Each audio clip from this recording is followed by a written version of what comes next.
He pressed the trigger without a flicker of doubt, and a good American soldier died before the echo even reached the ridge. Then the man they called the Phantom smiled, breathed out slowly, and whispered into the wind, "Send me another one." He had killed 4 of our operators already, and he wanted more.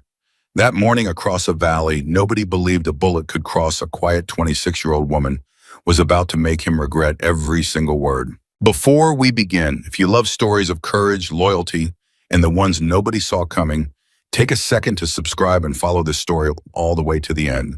And do me a favor, comment the name of the city you're watching from right now so I can see just how far this story travels tonight.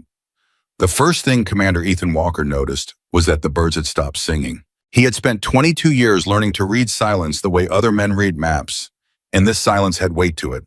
It pressed down on the ridgeline like a hand. He lowered himself against the cold rock and lifted his binoculars, and beside him, close enough that he could hear her breathe, was the young woman the rest of the team still didn't fully trust. "Talk to me, Carter," he said quietly. "What are you seeing that I'm not?" Emily Carter did not answer right away. She never did.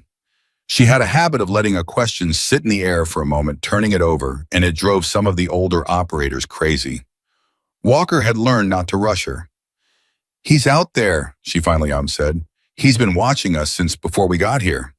"You can't know that." "I don't know it," she said. "I feel it. There's a difference." Walker almost laughed. Almost. In another life from another soldier, he would have written that off as nerves talking.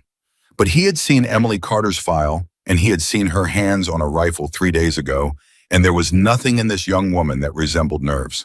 Down below them, more than 3,000 meters away, sat the compound they had crossed 2 mountains to reach. Somewhere inside those walls was Hassan Rahman, a man whose name had been written in the blood of American families for the better part of a decade. And somewhere out in that impossible distance, hidden in the folds of the earth, was a shooter who had already killed 4 of Walker's brothers and vanished each time like smoke. Chief Walker said into his throat mic, "Give me a read on the wind." Chief Daniel Brooks was 20 feet to their left, flat against the ridge, his eye already welded to his scope. Brooks was the best shooter Walker had ever commanded, a man with 14 years and more confirmed kills than he liked to talk about. When Brooks spoke, his voice was tight. "Wind's a nightmare, sir. It's coming off the valley floor in layers. I've got one direction down low and something completely different up high. I've never seen it stack like this. Can you make the shot?" There was a long pause. Too long. "No, sir," Brooks said at last. "Not at this distance. Not in this. I want to tell you I can, but I'd be lying, and lying gets people killed." Walker respected that answer more than he could say. A lesser man would have puffed out his chest and taken the shot and buried his mistake in the dirt with everybody else's. Brooks had just told the truth, and the truth was that they were stuck. And then softly from beside him, Emily said the 2 words that would change everything. "I can." Brooks turned his head. Even from 20 feet, Walker could see the disbelief carved into his face. "Say again," Brooks said. "I said I can make the shot." "With respect, Carter," Brooks said, and the way he said her name made it clear the respect was thin. "I've been doing this since you were in high school. If I can't read this wind, you can't either." "I'm not reading the same wind you are," Emily said. Walker frowned. "What does that mean?" "It means Chief Brooks is reading the wind that's here right now. I'm reading the wind that's going to be here in 90 seconds. She adjusted something on her rifle without looking up. "The valley breathes, Commander. It pulls in and it pushes out. Right now, it's exhaling. In about a minute and a half, it's going to go still. Dead still. That's my window. That's the only window." Nobody spoke. The wind hissed over the rocks. "And how exactly," Brooks said slowly, "do you know that?" For the first time, Emily looked up from her rifle. There was no arrogance in her eyes. That was the thing Walker would remember for the rest of his life. There was no arrogance. Only a strange, quiet certainty, the kind you only saw in people who had made peace with something the rest of the world was still afraid of. "My grandfather taught me," she said. 3 days earlier, none of them had believed she belonged here at all. Walker remembered the briefing room clearly. Fluorescent lights, cold coffee, 12 of the most dangerous men in the United States Navy sitting around a table, and one woman standing near the door like she was waiting for someone to ask her to leave. This is Operation Silent Horizon, Walker had told them, and he had watched the room lean in. Target is Hassan Rahman. I don't need to tell any of you who that is. We've been hunting this man for 11 months. Every time we get close, he slips. And every time we get close, we lose people. He had clicked to the next image. A blur. A ghost of a man captured in a single grainy frame and then gone. This is why Walker had said, intelligence is calling him the Phantom. He's a sniper. A good one. Better than good. He's killed 4 of our operators in the last 7 months, and we have never once gotten a location on him before he disappeared. Brooks had spoken up. 4 operators. Same shooter. Same shooter. Same signature. Long distance. Impossible angles. And here's the part that's going to bother you. Walker had paused. He's not just protecting Rahman. He's taunting us. After the 3rd kill, he left a message, scratched into a shell casing we found on the ridge. What did it say? Someone had asked. Walker had felt the words in his mouth like ash. It said, is that the best America has? The room had gone very quiet then, and it was in that quiet that Emily Carter had stepped forward from the door. Half the men in the room had barely registered her before. She was listed as a Special Operations Support Specialist, which in the minds of a lot of these operators meant she carried equipment and stayed out of the way. She was small. She was quiet. She had a way of standing perfectly still that made you forget she was in the room at all. Sir, she had said, I'd like to be considered for the shooting position. The silence had a different flavor now. It was the silence of a dozen men trying to decide whether to laugh. A younger operator named Torres had been the one to break it. Considered for what exactly? You gonna spot for Chief Brooke? No, Emily had said. I'm gonna take the shot. Torres had laughed then, and a couple of the others had joined him, and Walker had let it happen for exactly 3 seconds before he raised one hand and the room went still. Carter, Walker had said carefully, you understand what you're volunteering for. This isn't a range. The Phantom has already killed 4 men who were every bit as trained as you. Probably more. I understand, sir. Then help me understand why I should send you instead of the best sniper I have. And that was when Emily Carter had said the sentence that made Walker actually look at her for the first time. Because Chief Brooks is the best sniper you have, she said. And the best sniper you have isn't going to be enough. You already told us that. You've sent your best 4 times, and 4 times your best came home in a bag. You don't need your best commander. You need something the Phantom hasn't seen before. The room had gone dead quiet. Torres wasn't laughing anymore. Brooks had leaned back in his chair, studying her, and for the first time there had been something other than dismissal in his eyes, something closer to caution. That's a nice speech, Brooks had said, but talk is cheap. You can stand in a briefing room and say anything. Out there at that distance, in that wind, all your grandfather's stories aren't worth a thing if you flinch. Emily had held his gaze. Then test me. So they had tested her. Walker had taken her out to a remote range the next morning before dawn, and he had set her up at a distance. Most of his men considered the edge of the possible. 2,000 meters. He had made the conditions ugly on purpose. Crosswind, bad light, a target so small, it was barely a smudge against the hills. Chief Brooks will spot for you, Walker had said. Take your time. Emily had lain down behind the rifle and she had done something none of them expected. She had done nothing. For almost 4 full minutes, she did not touch the trigger. She lay perfectly still, her cheek against the stock. Breathing slow, her eyes half closed like a woman listening to distant music. Torres, watching from behind, had started to fidget. Is she asleep? He had whispered. She's waiting, Brooks had murmured, and there had been something almost reluctant in his voice, as though he was beginning to recognize something and didn't want to. Waiting for what? Brooks hadn't answered, because at that exact moment, without any warning, Emily had fired. The crack had rolled across the hills. 2,000 meters away, the smudge of the target had jumped. Brooks had leaned into his scope and Walker had watched the veteran's jaw go slack. Center mass, Brooks had said quietly. Dead center. Lucky, Torres had said, but there was no conviction in it. Again, Walker had said. Emily had gone still again. And again she had waited, this time almost 2 minutes, and again the men behind her had grown restless, and again at a moment that seemed to make sense only to her she had fired. And again the target had jumped, and Brooks had gone quiet, and Torres had stopped saying the word lucky. By the fifth shot, nobody was talking at all. Walker had knelt down beside her afterward as she cleared the weapon with the unhurried calm of someone doing dishes. "Where did you learn to wait like that?" he had asked her. Not shoot, wait, because that was the part that had unsettled him. Any good shooter could hit a target.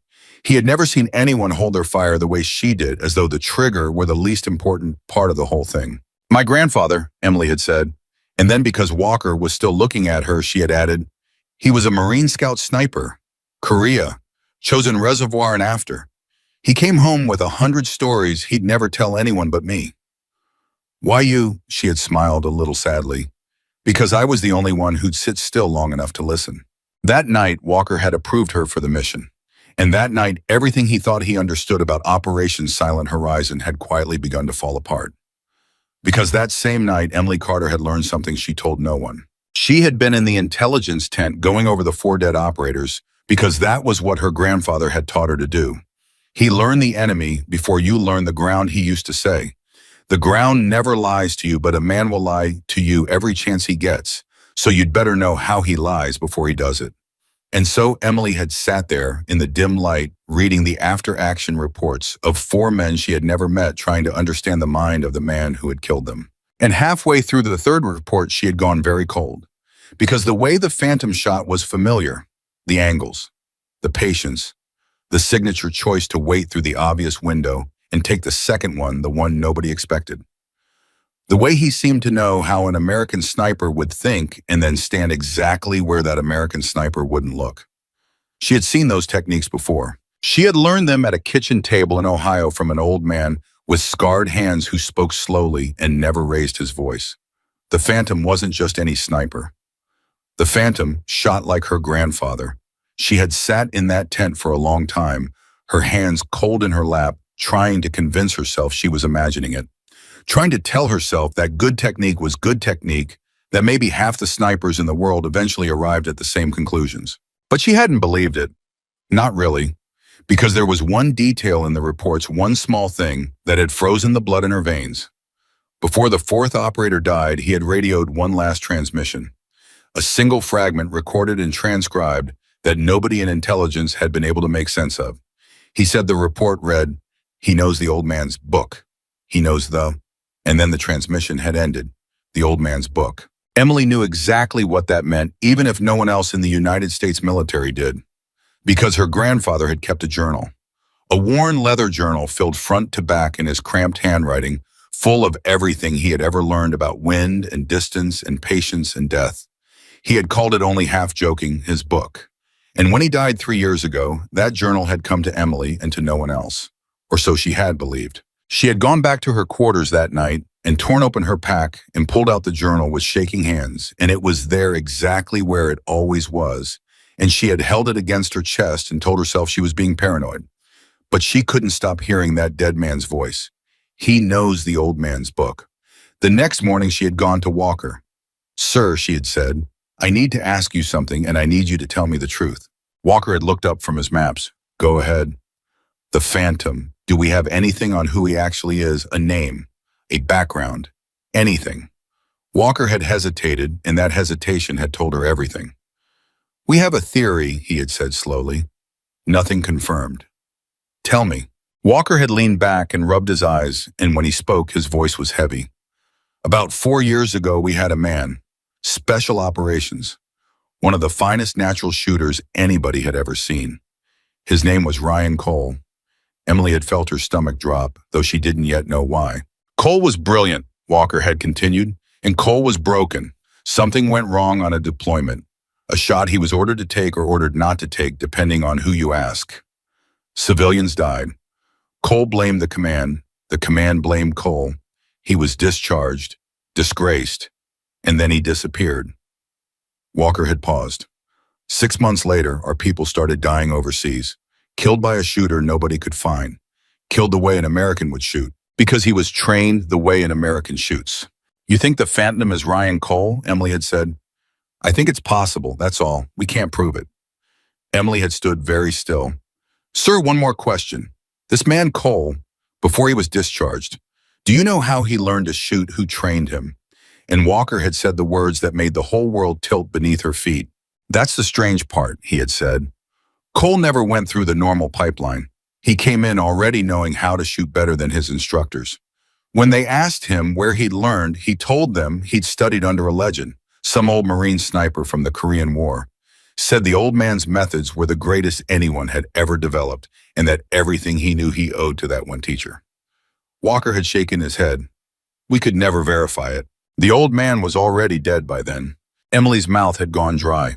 Did Cole ever say the man's name? She had whispered. Walker had frowned, trying to remember. Something plain. Carter, I think. Yeah. He always called him the greatest shooter who ever lived. Said his name was Carter. The room had seemed to go very far away, because Emily Carter's grandfather's name was Raymond Carter. And Emily had never once in her entire life met a man named Ryan Cole, which meant that somewhere at some point, without her ever knowing, her grandfather had taught another student, a student he had never mentioned, a student he had, for reasons Emily could not begin to understand, kept completely secret from his own family, a student who had taken everything that gentle old man knew about patience and precision and turned it into a weapon aimed at the very country the old man had bled for. She had stood there in Walker's tent and understood for the first time the true shape of the mission. She wasn't hunting a stranger, she was hunting her grandfather's ghost. She had not told Walker. She had almost told him a dozen times, and each time the words had stopped in her throat because she did not know what they meant yet, and because some part of her, some frightened part she was ashamed of, needed to know why. Why had her grandfather kept this man a secret? What had happened between them, and most of all, the questions that would not let her sleep if Ryan Cole had truly learned from the same man she had. Then out there in the mountains was a shooter who thought exactly the way she thought, who waited exactly the way she waited, who would look exactly where she looked. She was not going to war against a better shooter. She was going to war against a mirror. And now here she was, 3,000 meters above an enemy compound, flat against a cold ridge, and the mirror was out there in the dark waiting for her. 90 seconds, Emily said quietly. That's my window. Carter, Walker said, and his voice was low and careful, the voice of a commander who has just realized he is standing at the edge of something enormous. You said you're reading the wind that's going to be here in 90 seconds. But there's something you're not telling me. There's been something you're not telling me since the day you volunteered. He turned his head just enough to look at her. What is it? Emily didn't answer. That's an order, Carter. If we're about to do this, I need all of it. Every card. What do you know about him that I don't? She was quiet for a long moment. And then, without taking her eye from the scope, she said the thing she had carried alone for 3 days. He learned from the same man I did. Walker went still. Say that again. The Phantom. Ryan Cole. Whatever his name is. Emily's voice did not shake, but Walker could hear the effort it took to keep it steady. He was trained by my grandfather. Same techniques, same patience, same everything. I don't know how. I don't know why. My grandfather never told me. But I've read how this man shoots commander, and I'd know those methods anywhere in the world because they're the same methods in my own hands right now. For a moment, Walker didn't breathe. That's why you volunteered, he said slowly. Not because you're the best shooter I have, because you're the only shooter alive who thinks the way he does. Yes, sir. And that's why Brooks kept losing men. Walker said the pieces falling into place with a sickening clarity. He's been sending his snipers to think like Americans, and the Phantom already knows how Americans think. He's been 10 steps ahead of every single one of them because he learned from the same book they did. Yes, sir. 20 feet away, Brooks had gone rigid, listening. You're telling me, he said, and there was no arrogance left in him now, only a kind of grim understanding, that the reason none of us could touch this guy is that we're all playing his game. You've been reading the wind that's here, Emily said. He taught himself to read the wind that's coming. Same as I did. That's the whole secret. That's the thing my grandfather spent his life learning. Everyone else shoots at the moment they're in. He shoots at the moment that's about to arrive. She drew a slow breath. And I'm the only one out here who can do the same. Walker felt something cold move down his spine. 60 seconds, Emily said. Carter. Walker's voice was quiet. If he thinks exactly the way you think, then he already knows where you are. Yes, sir, he does. Then how in God's name do you win? And for the first time all morning, Emily Carter smiled. A small, tired, frightening smile. Because he thinks I don't know that yet, she said. He thinks he's the only one who learned to think 2 moves ahead. He doesn't know there's another student.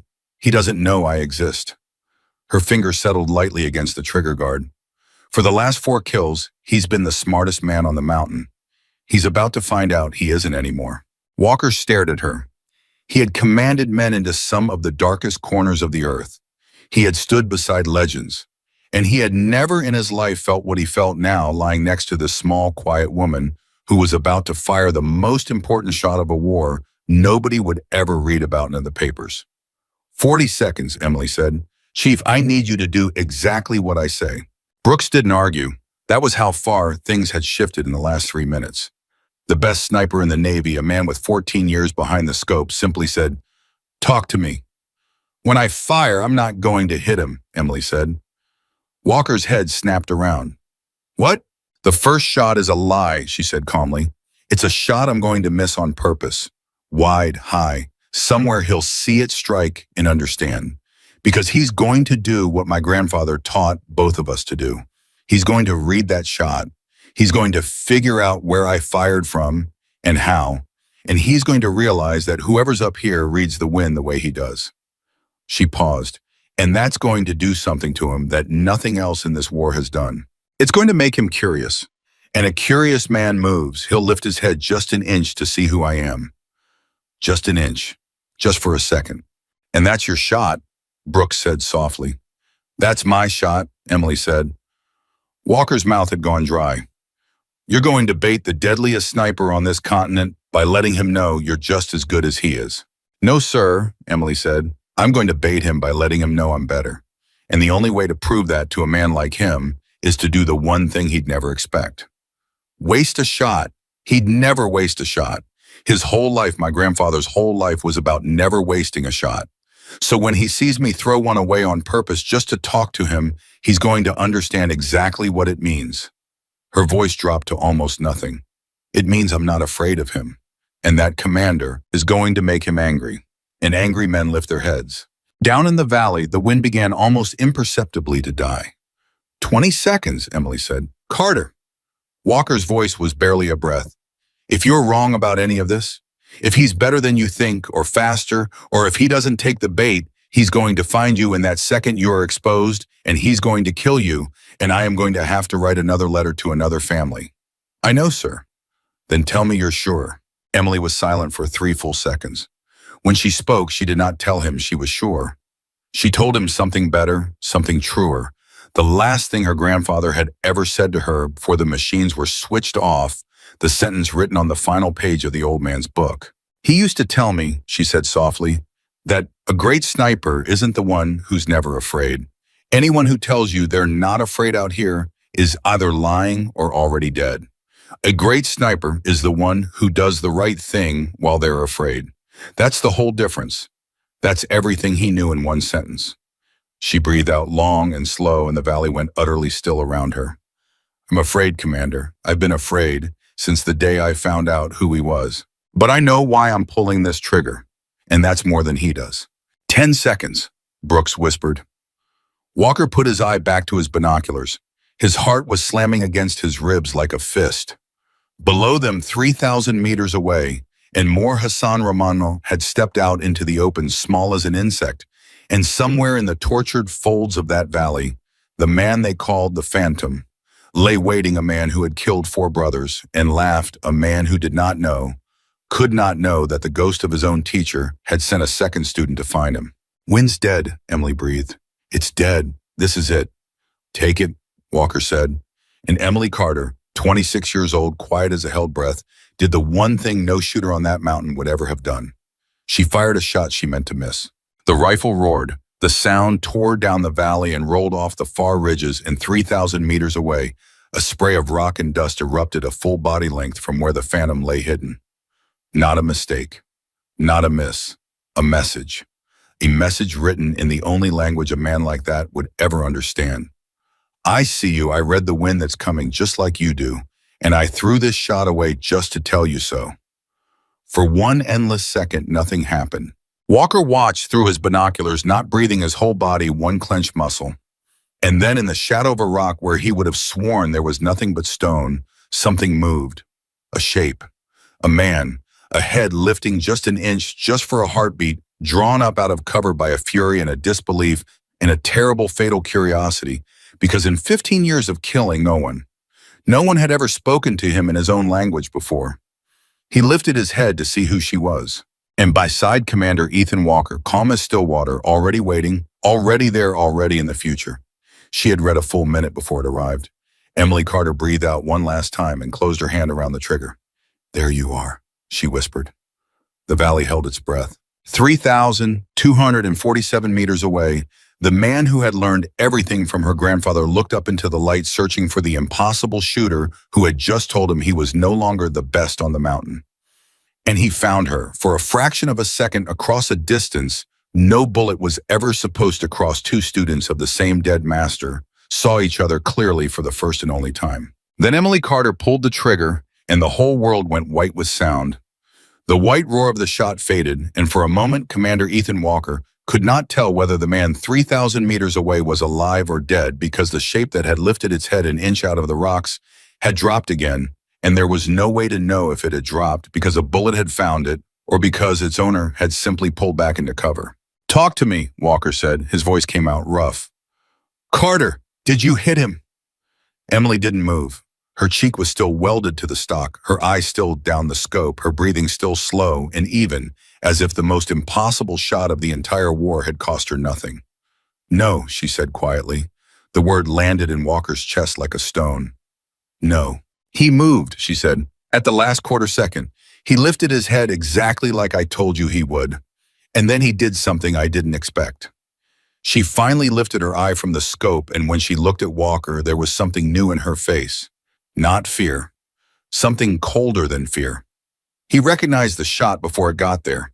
He read my bullet in the air and he pulled back. Nobody does that. Nobody in the world does that. "You're telling me you fired the best shot any of us has ever seen," Brooks said from 20 feet away, "and he dodged it." "I'm telling you he didn't dodge it," Emily said. "You can't dodge a bullet at this range, Chief. By the time you hear it, you're already dead." He didn't react to the shot. He reacted to me. He watched me set up. He saw my first round go wide on purpose, and somewhere in that second, he understood what I was doing. He understood the whole plan, the bait, the message, all of it. He knew the second shot was coming before I fired it, and he was already moving. She let out a slow breath. "He's not just as good as me, Commander." For that 1 second, he was better. Walker felt the mountain go cold around him. "Then we've lost the element of surprise." "We lost more than that," Emily said. "Now he knows I exist, and now he knows I think the way he thinks. Up until 10 seconds ago, he believed he was the only student my grandfather ever had. He believed he was the only man alive who could read the wind that's coming instead of the wind that's here, and I just proved him wrong." She swallowed. "A man like that, sir, that's not a defeat to him. That's an invitation." "Everybody, hold," Walker said into the throat mic low and hard. "Nobody move. Nobody breathes wrong. He's still out there, and he's looking for us now." The silence that followed was the worst silence Walker had ever known. Somewhere across the valley, hidden in a fold of stone, Walker couldn't even find with his binoculars, a man who had killed 4 of his brothers now lay staring back at them, and for the first time in 11 months, that man knew he was not alone in his gift. And then Walker's earpiece crackled.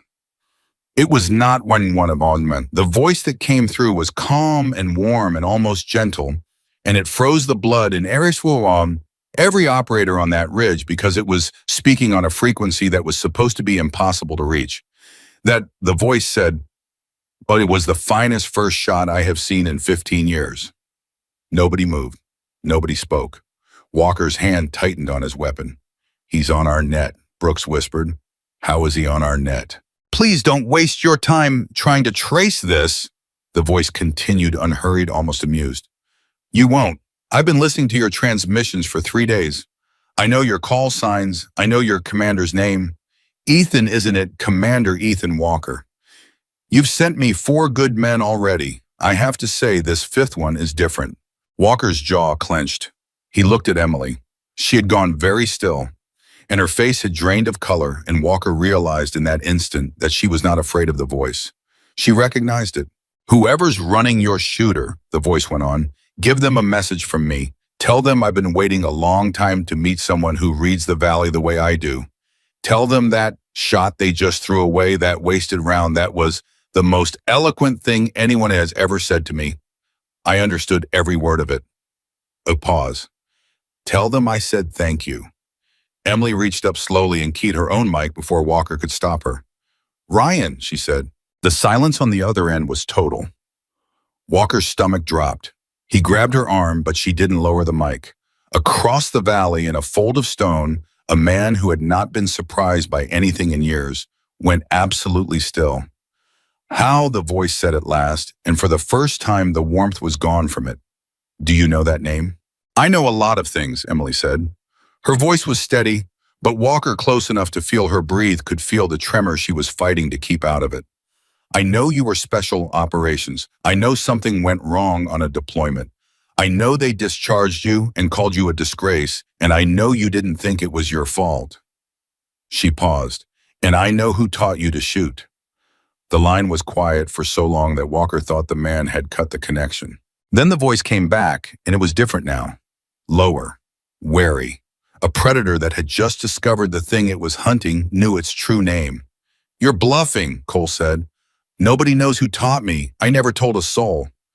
You told your instructors, Emily said. You told them you learned from a legend, an old Marine sniper from Korea, the greatest shooter who ever lived. You told them his name was Carter. She could hear him breathing now through the static, quick and shallow. Raymond Carter, Emily said softly. That was his name. Raymond Carter. He came home from the Shosin Reservoir with 100 stories he'd only tell one person.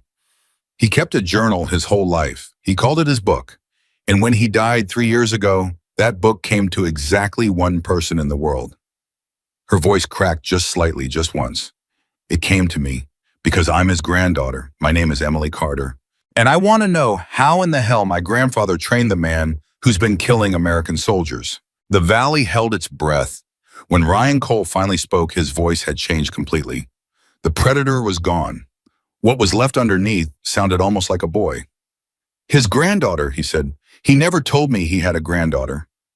He never told me he had a student, Emily answered.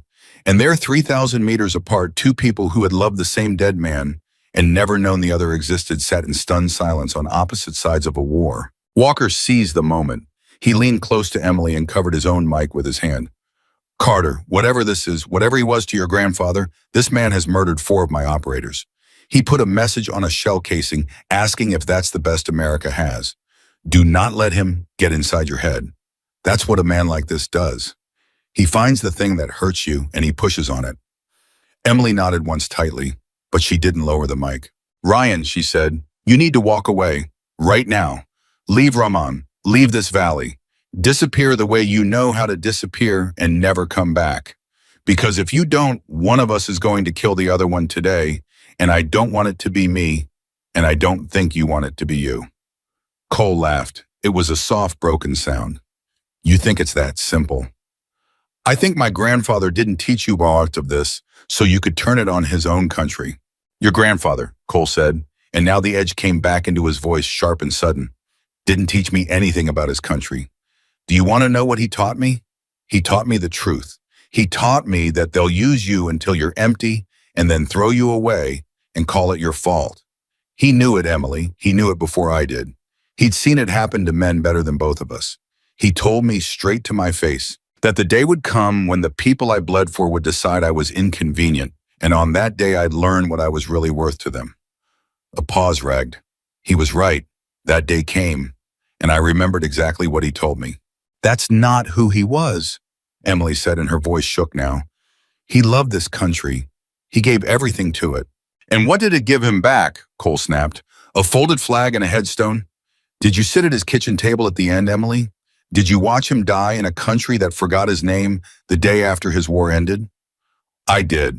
Not at the end, but I sat at that table. I sat there, and I listened to an old man tell me that everything he'd believed in had used him up and lied to him, and I made him a promise. Emily had gone rigid. What promise? Cole's voice dropped to almost nothing. That's between me and him. Walker grabbed her arm again harder this time. He's lying to you, he hissed. He's rewriting your grandfather into a bitter old traitor because it makes what he's doing feel clean. Don't you dare give him that. Don't you dare hand him your grandfather's memory to use as a weapon. Emily's eyes were wet, but her jaw was set. She looked at Walker, and something passed across her face, some hard decision, and when she keyed the mic again, her voice was flat and cold. You're lying about him, she said. I don't know what game you played on a dying man to get what you wanted out of him, but I knew Raymond Carter my whole life, and the man you're describing never existed. My grandfather taught me one thing above everything else. He said a great sniper isn't the one who's never afraid. He's the one who does the right thing while he's afraid. She drew a breath. You've got the shooting. You memorized the wind and the patience and all of it. But you never learned the only lesson that mattered, and that's the one that's going to kill you today. Because you're afraid, Ryan. You've been afraid for 4 years, and every trigger you've pulled since then has been the wrong thing done by a scared man. For a long moment, there was only static. Then Cole said very quietly, You want to know the difference between us, Emily? You still think there's a right thing to do. I stopped believing that the day they took my name away. A pause. You're better than me at the wind. I'll admit that. That shot proved it. But you've never had to make the choice I made. And until you do, you don't get to lecture me about the right thing. Then teach me, Emily said. Tell me what happened. The real story, not the version that lets you sleep at night.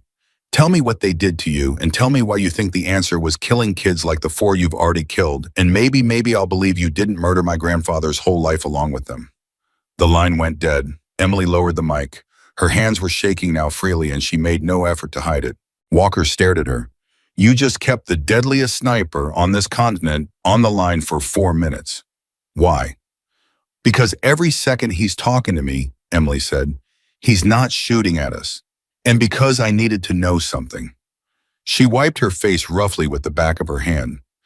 I needed to know if he'd really moved position after that first shot or if he was still where he started. And he's not where he started, Emily said. You can hear it in the audio. The wind's hitting his mic from a different angle now. He relocated while he was talking to me. He's smart. He knew the conversation would make us think he was pinned, so he used it as cover to move. She looked out over the valley and her eyes were hard. He's exactly as good as I was afraid he'd be. Maybe better. Brooks crawled closer low against the ridge. So what do we do now? We've got a target down there, Rahman, sitting in the open like bait, and we've got a ghost sniper somewhere in that valley who knows our net, knows our names, and shoots like the devil himself. And we've got you, who apparently is the only one who can match him, telling me he's already 10 steps into a plan we can't see. Rahman's the key, Emily said suddenly. Walker frowned. Rahman's the target. He's not the key. No, listen. Emily turned to face him fully now, and the tactician in her had come roaring back to the surface, pushing the grief and the shaking down beneath it. Ask yourself the question you should have asked 11 months ago. Why does Ryan Cole protect Hassan Rahman? Walker opened his mouth, then closed it. He's not a religious man, Emily pressed. He's not one of them. He's a disgraced American operator with a grudge against his own command. So why does he spend 4 years in these mountains guarding a terrorist commander he has no reason to care about? Why does he kill American soldiers to protect a man who represents everything he used to fight against? Money, Brooks said. Rahman pays him. No, Emily said. You don't do what Cole's doing for money. You don't spend 4 years alone in a valley thinking the way he thinks for a paycheck. Money buys a man's time. It doesn't buy his patience. And Cole's got the deepest patience I've ever seen outside my grandfather. She shook her head. There's a reason, a real reason. And until we know what it is, we're playing his game exactly the way the 4 operators before us did. We think this is a mission to kill Rahman and get past his sniper. But that's not what this is. It's something else. It's been something else the whole time. Walker felt the ground shift under his certainty for the second time that morning. What are you saying, Carter? I'm saying, Emily said slowly, that the 4 men who died didn't die because Cole was protecting Rahman. They died because they got close to something Cole didn't want them to see. And I'm saying Rahman down there in the open isn't bait for us. She looked at Walker. He's bait for me. Cole knew we'd come eventually. He's known for a while, and he set this whole thing up, the exposed target, the perfect impossible shot and all of it, To draw out the one thing he's been hunting even longer than we've been hunting him. Her voice dropped. Another student, someone who thinks like he does, someone he could finally talk to. He's been lonely in his own head for 4 years, Commander, and he just found the only other person in the world who understands him. He's not going to kill me. Not yet.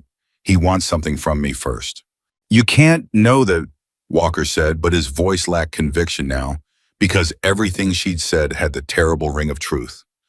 I know it because it's what I would do, Emily said quietly. That's the whole horror of this, sir. I keep telling you I think the way he thinks. Well, I just did, and it scared me. Before Walker could answer, his earpiece crackled again. She's right, Commander, Cole's voice said. God, she's right about almost all of it. It really is like listening to him again. Walker's blood ran cold. He'd forgotten the man could hear them, or Walker realized with a sick lurch he'd never actually left the net at all.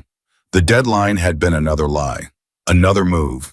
Cole had let them believe he was gone so he could listen to exactly this conversation, so he could hear whether the granddaughter really was as sharp as her wasted shot suggested. You've been listening this whole time, Emily said flatly. Of course I have, Cole said. You'd have done the same. A pause. You want to know why I protect Ramon? You want to know the real reason? All right, Emily, I'll tell you, but not on an open net where your commander can spin it into whatever story lets him sleep. You want the truth, you come and get it. You and me. No one else. Absolutely not, Walker said into his own mic. Carter is not going anywhere near you. I'm not talking to you, Commander, Cole said. I'm talking to her. Emily, there's a shepherd's hut halfway down the eastern slope. Your maps have it marked. I'll be there in 1 hour unarmed in the open, where your whole team can see me through their scopes. You can put a bullet in my head the second I break the terms. All I'm asking is 1 hour of conversation face to face so I can tell you what your grandfather made me promise and what Rahman really is and why 4 of your people had to die. A pause. And then, if you still want to, you can finish what you started this morning. I won't stop you. I give you my word on the old man's memory, I won't even raise my rifle. His word means nothing, Walker snapped. His word, oh, Emily said quietly, on my grandfather's memory. She was staring out at the valley, and Walker knew with a sinking certainty that some part of her wanted to believe it. Not because she was naive, but because there was a hole in her, the exact shape of the answer Cole was offering, and she had spent 3 days aching to fill it. Carter, Walker said low and urgent, gripping her shoulder. Look at me. Look at me. This is the trap. This has been the trap the entire time. You just told me yourself he set all of this up to draw out another student. He doesn't want to talk to you. He wants to turn you. He wants to do to you exactly what he did to your grandfather, whatever that was. He wants to sit you down at a table and pour poison in your ear until you start to wonder if maybe he's right. That's the whole play. He knows he can't beat you with a rifle, so he's going to try to beat you with a story. Emily didn't answer. You told me you know why you pulled the trigger, Walker pressed. You told me that's the whole difference. Well, this is the moment, Carter. This is the exact moment your grandfather was talking about. The right thing to do is to stay on this ridge and end this the way we came here to end it. Not to walk down that slope into the arms of a man who's murdered 4 of your brothers, no matter what he promises, no matter what he says he knows. For a long time, Emily was silent. Then she keyed her mic. 1 hour, she said. The shepherd's hut, unarmed, in the open.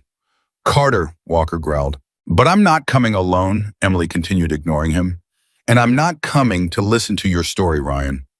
I'm coming to give you one last chance to walk away before I do what I came here to do. You want to talk? Fine, we'll talk. But understand something. Every word out of your mouth I'm going to be measuring against the man I actually knew. And the second I decide you're lying back to me the way you lied to a dying old man, I'm going to stop listening. Do you understand me? There was a pause. You really are his blood, Cole said softly. 1 hour. The line went dead, and this time Walker believed it was actually Awed because he could feel the shape of the man's satisfaction, even through the silence. Walker rounded on her. You just walked us straight into it.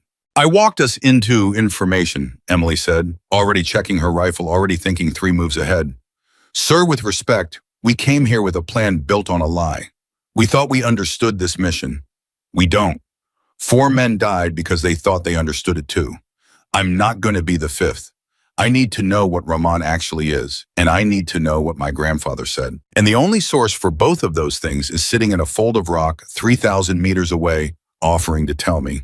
She looked up. You think it's a trap? You're right, it is.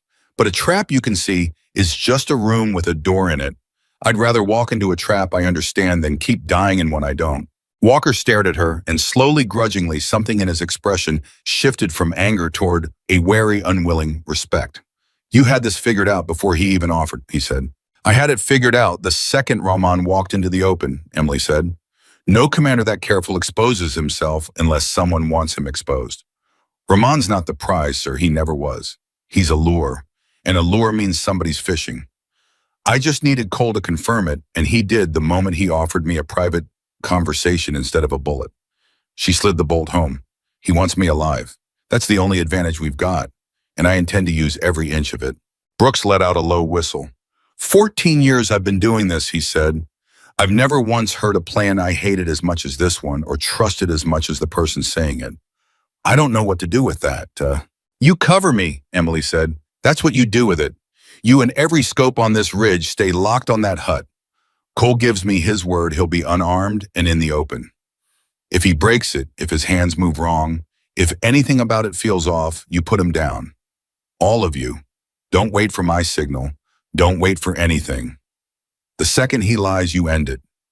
She looked at Walker. That's the deal, sir. I go down there to talk. You keep me alive from up here. Between the two of us, we finally do this the way it should have been done 11 months ago. Together, not sending one shooter at a time into a game he already knows how to win. Walker was quiet for a long moment. Every instinct he had screamed against it. But he had learned something on this ridge in the last hour. Something he was still trying to fully understand. And it was this that the young woman beside him saw the shape of the whole thing in a way he could not. And that 4 men had died precisely because no one had listened to a mind like hers. If this goes wrong, he said finally, I want you to know it was the worst call I ever made. If this goes wrong, Emily said, you won't have to explain it to anyone, because we'll all be dead and Cole will be gone and there won't be anyone left to ask. She almost smiled. So let's make sure it goes right. She began to move and Walker caught her wrist one last time. Carter, the promise, whatever your grandfather made him swear. You realize he might be about to tell you something true. Something that changes how you see the old man. Are you ready for that? Emily went still. For a moment, the armor slipped, and Walker saw underneath it a young woman who had loved one person more than anyone else in the world, who had built her entire self out of that old man's lessons, and who was about to walk down a mountain to hear a murderer tell her that the foundation she stood on might be cracked. No, she said honestly, I'm not ready, but my grandfather had an answer for that too. What was it? He said, you don't get to choose when the truth arrives, Emily said quietly. You only get to choose who you are when it does. She gently pulled her wrist free. I know who I am, Commander. I've known since I was 9 years old, sitting at a kitchen table, listening to an old man tell me the world was hard and beautiful and worth being brave for. Nothing Ryan Cole says down there is going to change that, but I need to hear it anyway. Because if there's even a chance my grandfather said something to that man that turned him into what he is, then I owe it to the 4 families Cole destroyed to understand exactly how it happened. And I owe it to my grandfather to prove that whatever Cole thinks he heard it wrong. She checked her watch. 58 minutes, she said. Chief, get me a range and a wind to that hut. Commander, I need every man on this ridge briefed and locked in the next 20. If Cole so much as looks at me sideways down there, I want 6 rifles to answer before I hit the ground. You'll have 12, Walker said. Emily nodded once, and then she did something that surprised even herself. She reached into her pack and pulled out the journal. The old leather book, worn soft at the corners, filled front to back in a dead man's cramped hand. She looked at it for a long moment. You're bringing it, Walker said. He wants to tell me a story about my grandfather, Emily said. Fine, but he's going to tell it while I'm holding the only true record of who that man actually was. She tucked the journal into her vest over her heart. Every lie he tells, I'll have the truth right here against my chest. Let's see whose version of Raymond Carter is stronger. She started down the slope low and careful, moving the way the old man had taught her, and behind her 12 rifles rose and settled and locked onto a shepherd's hut halfway down the eastern face where in 57 minutes, a disgraced American sniper would walk into the open with a story that had already killed 4 men. Walker watched her go, his heart in his throat, and keyed his mic to the team. "Listen up," he said. "In 1 hour, Carter walks into that hut to face the man who's been killing us. Our job is simple. Keep her breathing. Every scope on the target.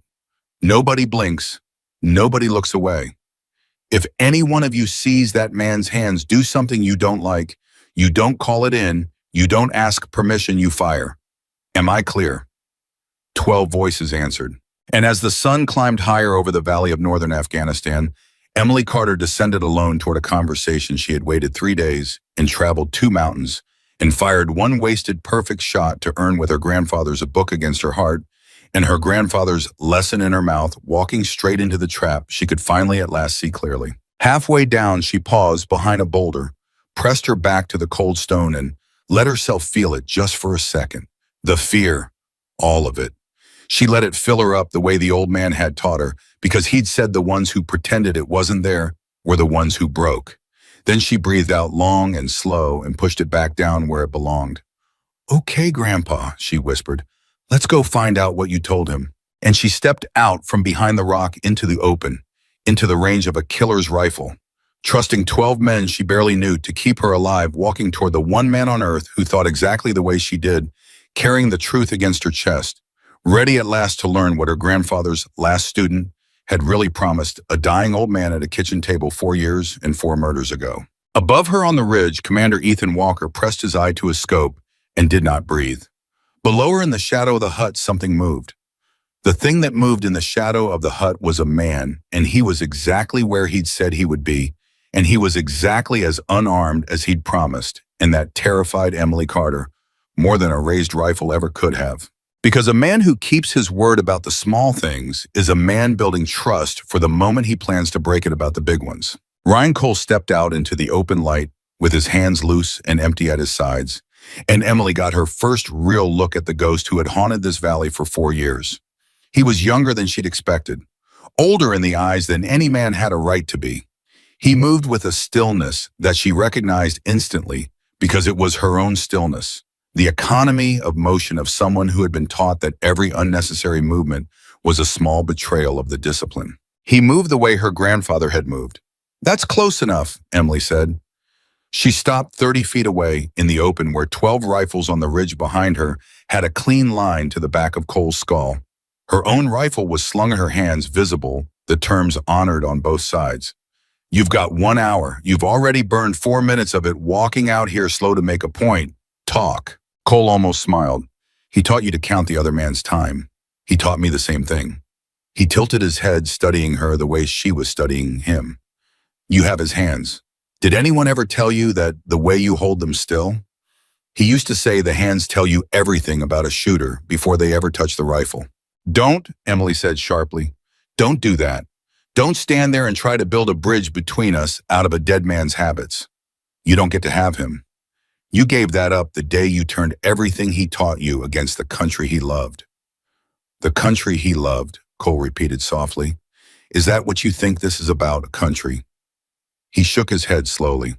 "Emily, sit down, please. What I'm about to tell you, you're going to want to be sitting down for." "I'll stand. Suit yourself." Cole lowered himself to the ground. Anyway, slowly, hands always visible. A man who understood exactly how many rifles were pointed at him and had made peace with all of them. "You want to know how I met him? It was Ohio, 14 years ago. I was 19 years old and I just washed out of a program I'd bet my whole life on. I was nobody, less than nobody. And there was an old man who lived down the road from the base, and everybody said he'd been some kind of legend in Korea, and everybody said he was crazy, and everybody said he sat on his porch all day and didn't talk to anyone." Cole looked up at her. "So I went and knocked on his door, because I had nothing left to lose, and a man with nothing to lose isn't afraid of a crazy old legend." Emily said nothing, but her heart had begun to pound. "He answered the door," Cole went on, "and he looked at me for about 10 seconds, and then he said, 'You're the boy who's been staring at my porch for 3 days trying to work up the nerve.' And I said, 'Yes, sir.' And he said, 'You want me to teach you to shoot?' And I said, yes, sir. And he said, no, you don't. You want me to teach you to matter. Shooting's just the excuse. Cole's voice had gone rough. And Emily, I have never in my life felt so seen by another human being. Not before. Not since? He looked at a broken 19-year-old nobody, and he saw straight through to the wound, and he named it out loud in the first 30 seconds. That's who your grandfather was to me. That's who he was to everyone, Emily said, but her voice had lost some of its edge. That was his gift. He saw people. Yes, Cole said. He did, which is why what happened next matters so much.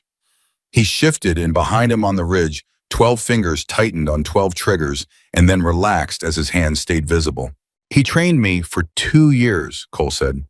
Every weekend, every leave. I'd drive 4 hours each way to sit at his kitchen table and let that old man rebuild me from the ground up. And he did. He gave me everything he had.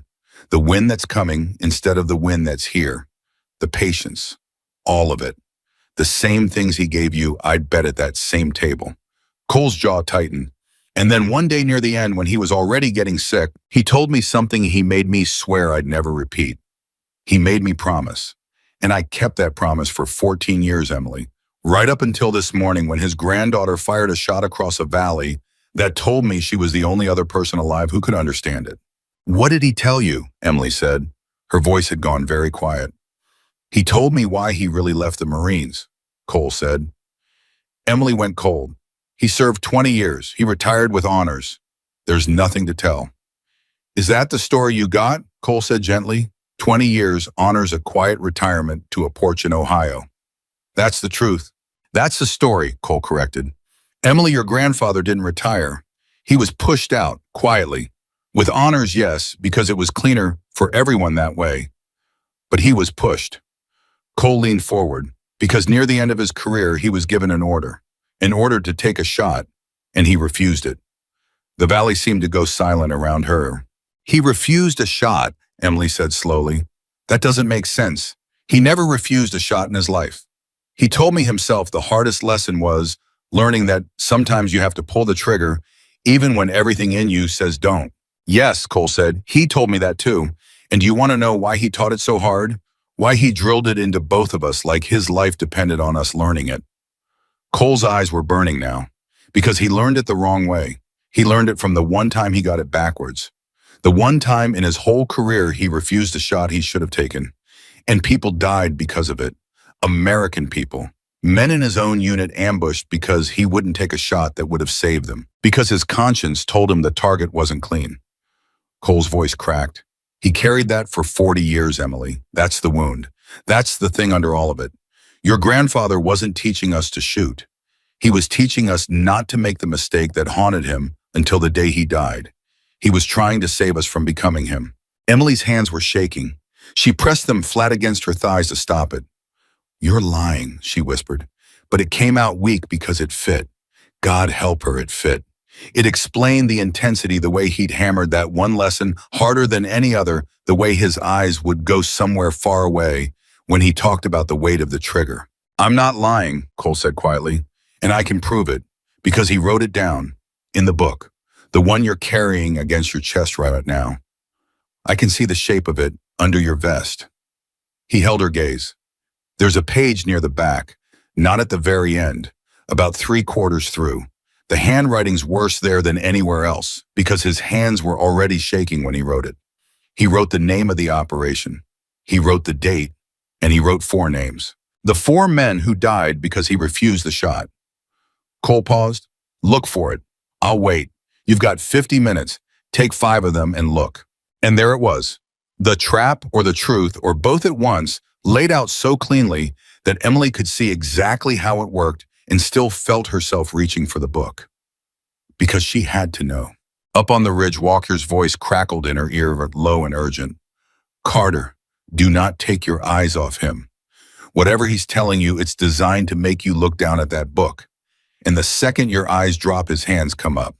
That's the play. I've seen it 100 times. Keep your eyes on his hands. Emily froze her own hand halfway to her vest. She looked at Cole.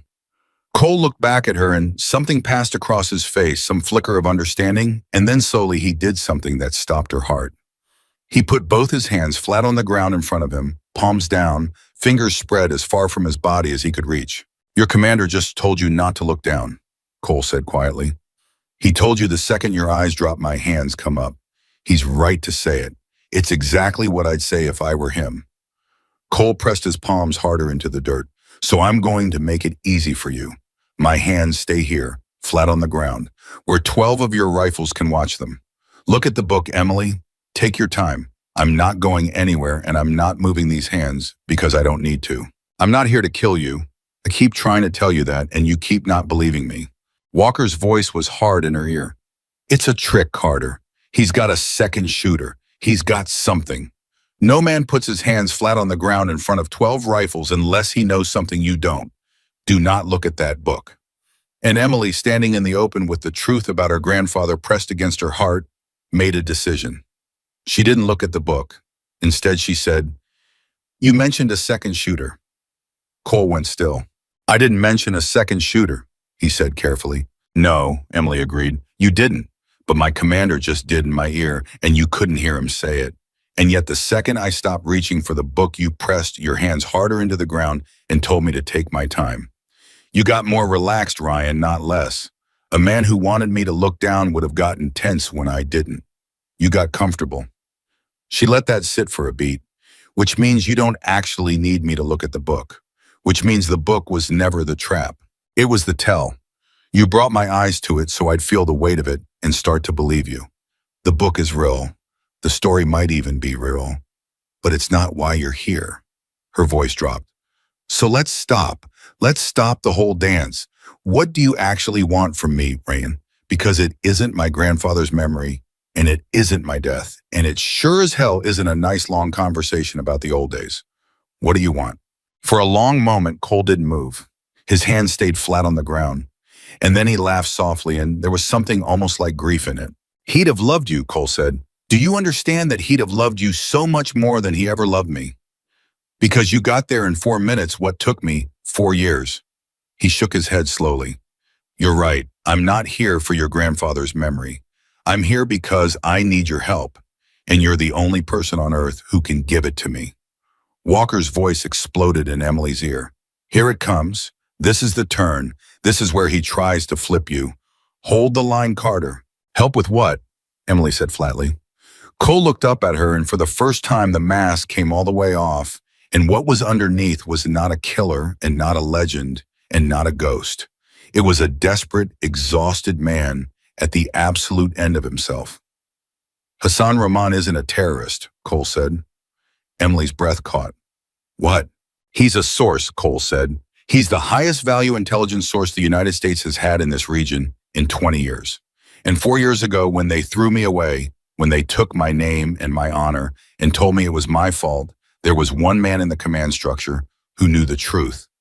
One man who knew the shot that got me discharged, the shot they blamed me for, the shot they said killed those civilians, was ordered by someone above me. Someone who then let me take the fall to protect himself. Cole's voice shook with 4 years of rage. That man is still in your command structure, Emily. Right now, today. He's the reason your 4 operators are dead, because every time one of them got close to Rahman, they got close to the truth. And the truth is that Rahman has been feeding information for years, and some of that information could destroy the man who destroyed me. Emily's mind was racing. You're saying there's a traitor in our command. I'm saying there's worse than a traitor, Cole said.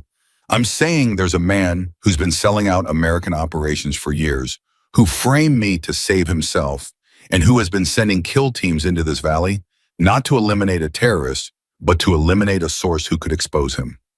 Your 4 brothers didn't die protecting Rahman from me, Emily. They died because someone in your own chain of command wanted Rahman dead before he could talk. And I've spent 4 years killing every shooter they sent, not to protect a terrorist, but to keep the one man alive who can prove I was innocent. The valley spun around her. Walker's voice was in her ear, but it had changed. It had gone quiet. Carter, he said slowly. Ask him for the name. Give me a name, Emily said. I'll give you a name, Cole said. But you're not going to like it, and your commander's really not going to like it, because your commander's known this man for 20 years and would trust him with his life. Cole took a breath. The man who framed me. The man who's been selling out American operations. The man who sent your four brothers to their deaths and who is going to send you to yours the second you become inconvenient. He looked straight into Emily's eyes. His name is Colonel Richard Hayes. Silence crashed down over the ridge. And then in Emily's ear, she heard Commander Ethan Walker make a sound she had never heard a man make before. A short, sharp exhale like he'd been hit. "Sir," Emily said quietly into her mic, not taking her eyes off Cole. "Commander, talk to me. Who is Colonel Richard Hayes?" For a long moment, Walker didn't answer. When he did, his voice was hollow. "Richard Hayes," Walker said slowly, "is the officer who signed the authorization for this mission. He's the one who assigned the target. He's the one who put Rahman's compound on the map." A pause. "And he's the man who's waiting for us back at base to debrief the second we're done here." Emily felt the ground drop out from under her. "He's also," Walker continued, and his voice had gone strange and far away, "the best friend I've had in this army for 20 years. He's the godfather to my daughter. I was the best man at his wedding." A long, terrible pause. "And Carter, 4 months ago, when I told him I wanted to bring in a new shooter for this mission, an unknown someone the enemy wouldn't have profiled, he told me it was a bad idea. He told me to send Brooks. He fought me on it hard, and I couldn't understand why, because it was a good call, and he's not a stupid man." Walker's breath came ragged over the net. "He didn't want you here, Carter. He specifically, personally did not want you on this mission. And I never understood why until right now. Because I'm the one person he couldn't profile," Emily said softly. "The one shooter Cole couldn't have known was coming. The one variable Hayes couldn't control." "Yes," Walker said. Cole was watching her face, reading everything, and slowly he nodded. "Now you're getting it," he said quietly. "Your commander sent his best shooters one at a time straight into a valley where the man who runs the mission wanted the source dead and wanted every witness dead too. And I killed them. God forgive me, I killed 4 good men to keep Rahman breathing, because Rahman is the only proof I have that I'm not the monster they made me. Every one of those 4 deaths is on my hands and on Hayes' hands both, and I will carry them into whatever comes next." His voice broke. "But you, Emily, you were never supposed to make it here. Hayes tried to keep you off this mission because you're the one shooter I couldn't predict. And a shooter I can't predict is a shooter who might actually kill me before I can prove any of this. He didn't want you to protect the mission.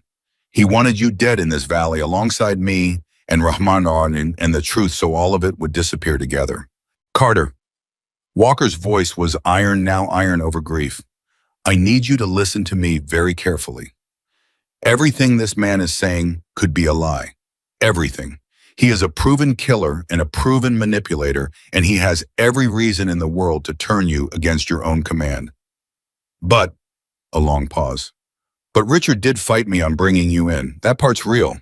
I lived it, and I never understood it until this exact second. And I am standing on this ridge right now, feeling 20 years of my life curdle in my chest because the only 2 explanations for what I'm hearing are that this murderer is the greatest liar I've ever encountered, or that my best friend sent me and 4 dead men and you into a valley to die." His voice cracked. "And I don't know which one it is. God help me, Carter, I don't know which one it is." Emily stood in the open, 30 feet from a killer, with his hands flat on the ground, 12 rifles at her back, her grandfather's book against her heart, and she understood that she had walked into something far larger and far worse than a mission to kill a terrorist. She had walked into the center of a betrayal that reached all the way back to the base, all the way up the chain of command, all the way into the 20-year friendship of the man giving her orders.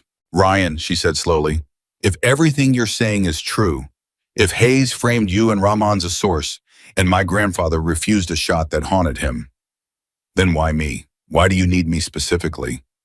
You've kept Rahman alive for 4 years on your own.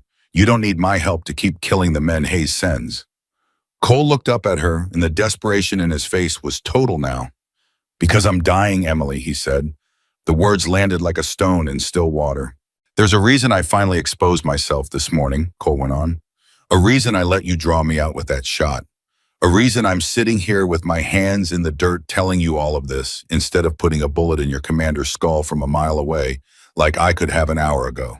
He pressed his lips together. "I've got maybe 2 months left. The kind of sick you don't come back from. I've known for a while. And I've spent every day since I found out trying to figure out how to get the truth out before I go, how to clear my name and expose Hayes and make those 4 deaths mean something other than a monster protecting a terrorist. His voice dropped to almost nothing. And I couldn't, because who would believe me? A disgraced sniper, a proven killer dying and desperate. My word against the decorated colonels. There's no version of this where anyone believes Ryan Cole. He looked up at her. But then this morning a shot came across the valley. A shot only 2 people in the world could have made. And I realized the old man had sent me the one witness who could finish what I couldn't. Someone with a clean record. Someone with his blood. Someone who could stand in front of the whole United States military and be believed. A pause. I don't need your help to keep killing Emily. I need your help to make sure that when I die in this valley, the truth doesn't die with me. Walker's voice was barely a whisper in her ear. Carter, whatever you do next, whatever you decide about whether he's telling the truth, there's one thing we can prove or disprove in about 60 seconds, and it settles everything. What? Emily breathed. Rahman Walker said, if Cole's lying, then Rahman's a terrorist and killing him is the mission. If Cole's telling the truth, Rahman's a source and the most valuable man in this valley. So there's one question that cuts through all of it. A pause. Ask Cole to prove Rahman's a source. Right now. Ask him for something only a real intelligence asset would know. Something we can verify. If Rahman's really been feeding us information for years, then Cole can hand you a piece of it that checks out, and then we'll know. And if he can't, Walker's voice hardened, then he's the best liar who ever lived, and you put him down where he sits. Emily looked at Cole. You heard my commander, what she said. Or you didn't, but you can guess. Prove it. Rahman's a source. Give me something only a real asset would know. Something we can check. Right now, Ryan, because everything you've told me, the framing the traitor, the shot my grandfather refused, all of it hangs on one thing being true. Rahman has to actually be what you say he is. She let her hand drift slowly toward her slung rifle. So prove it.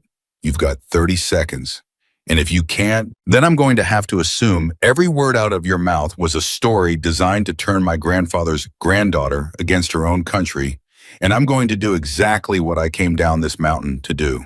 Cole looked at her for a long, long moment, and then very slowly, keeping one hand flat on the ground, he raised the other just enough to reach toward the collar of his shirt. Easy, Emily said sharply. Slow.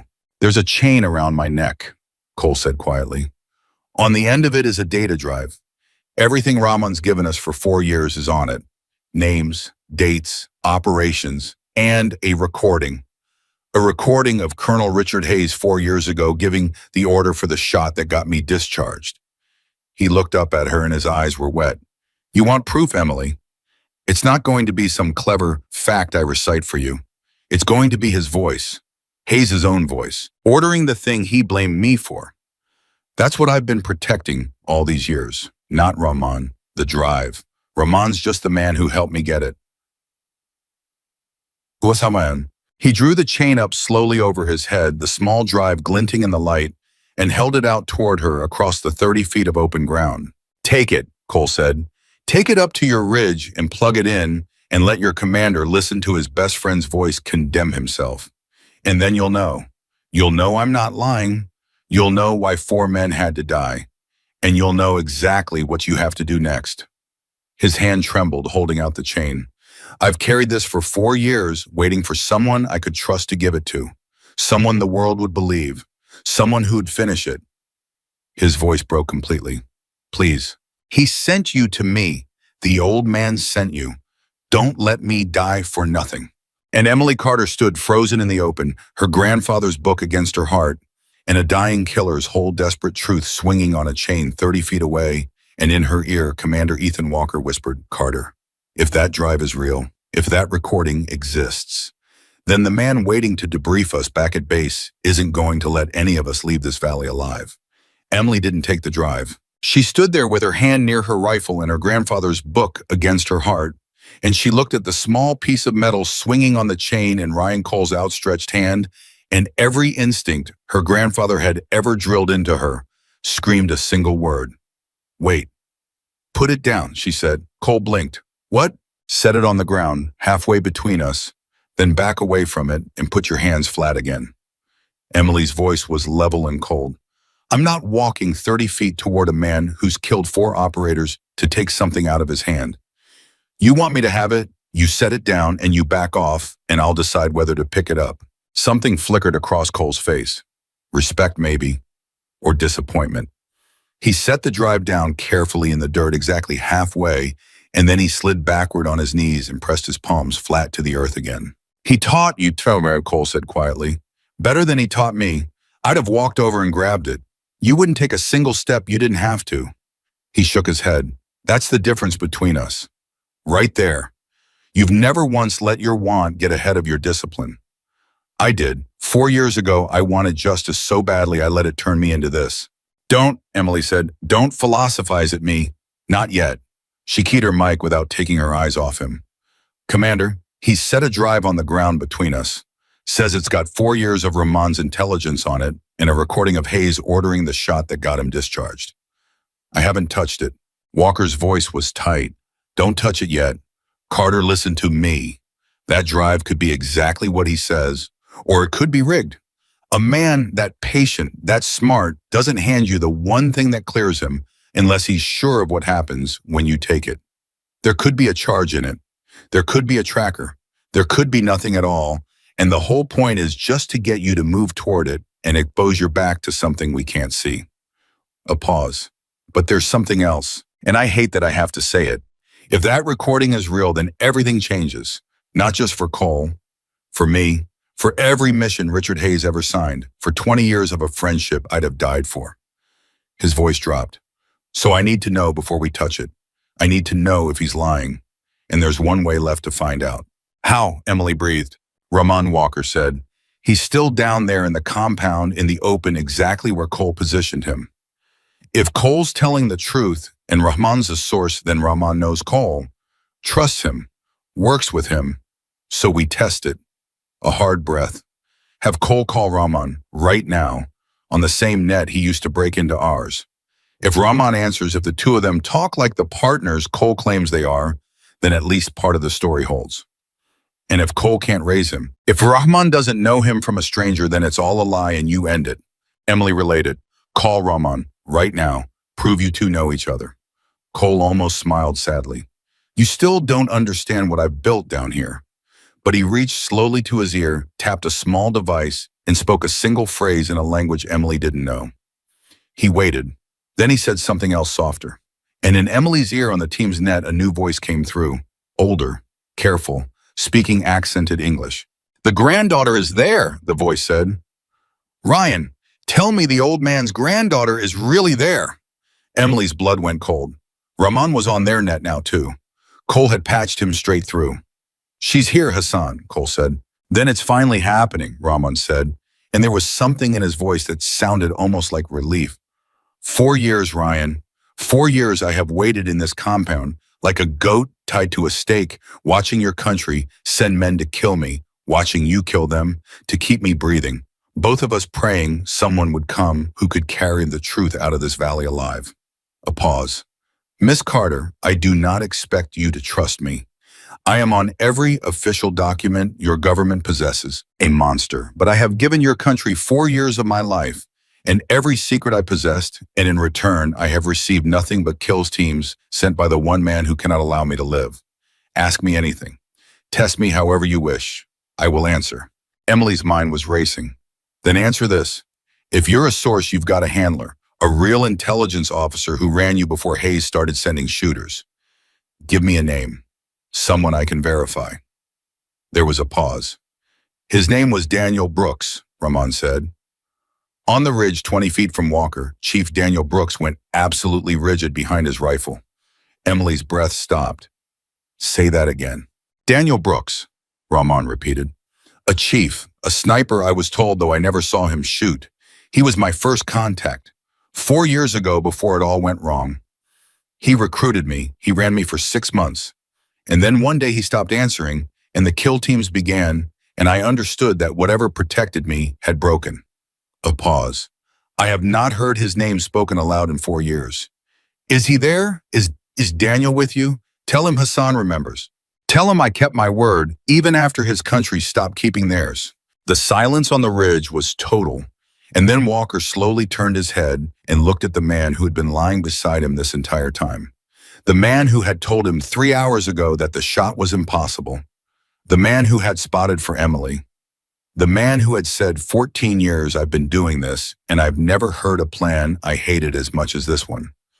Daniel Walker said very quietly, and his voice was not on the net.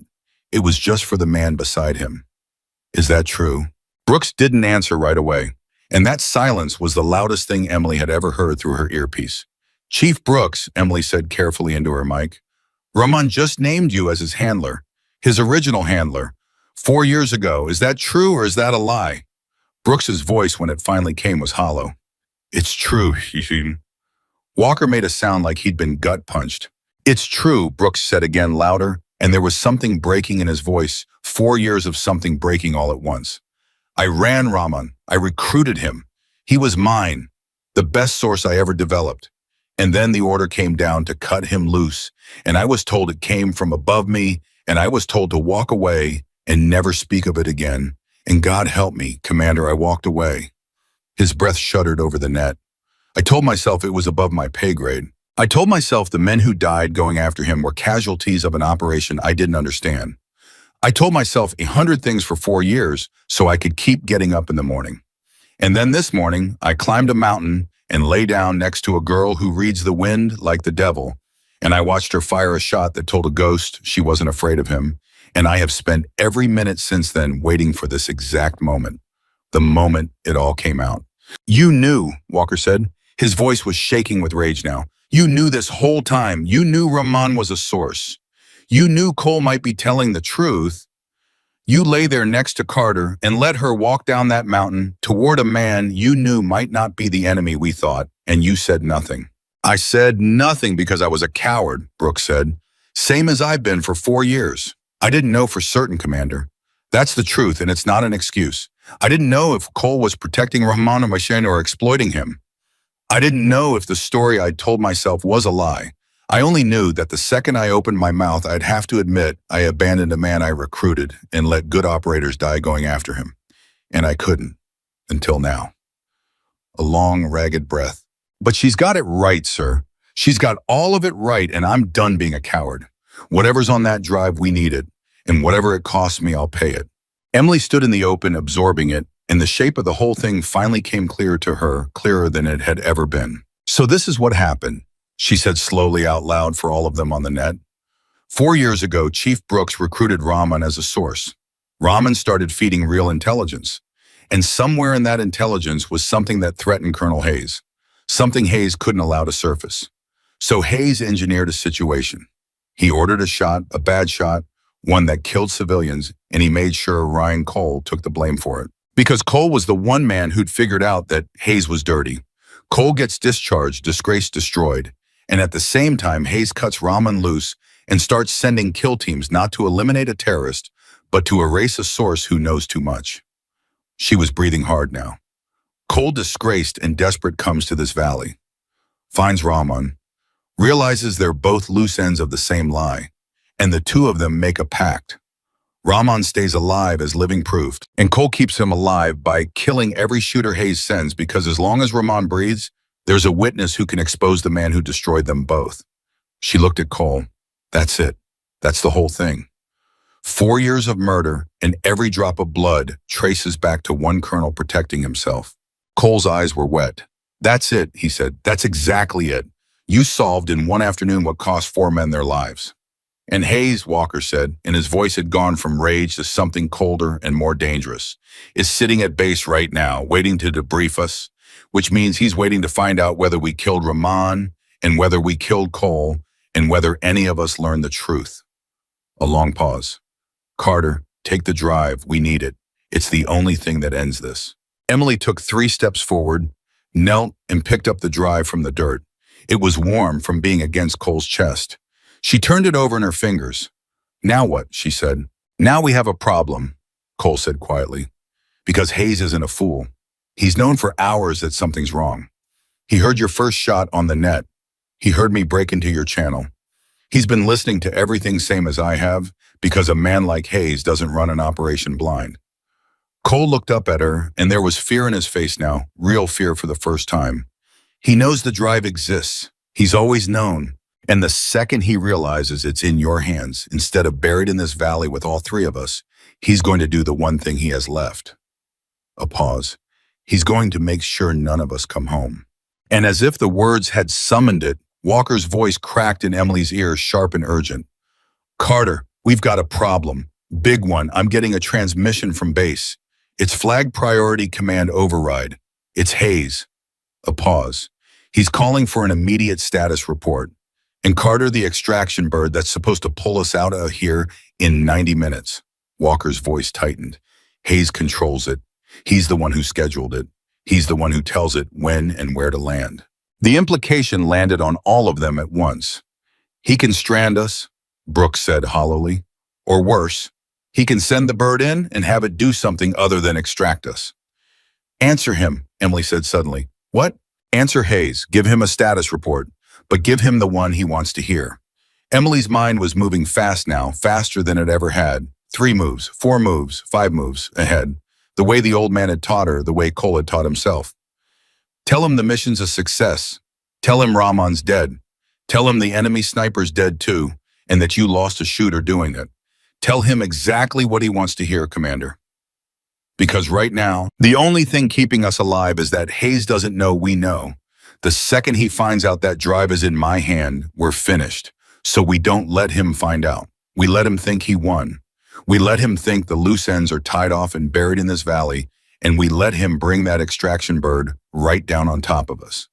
She looked up at the ridge, though she couldn't see Walker. And then we get on it, and we fly back to base, and we walk that drive straight into the hands of someone above Hayes, someone he can't touch, and we let his own voice bury him. There was a stunned silence on the net.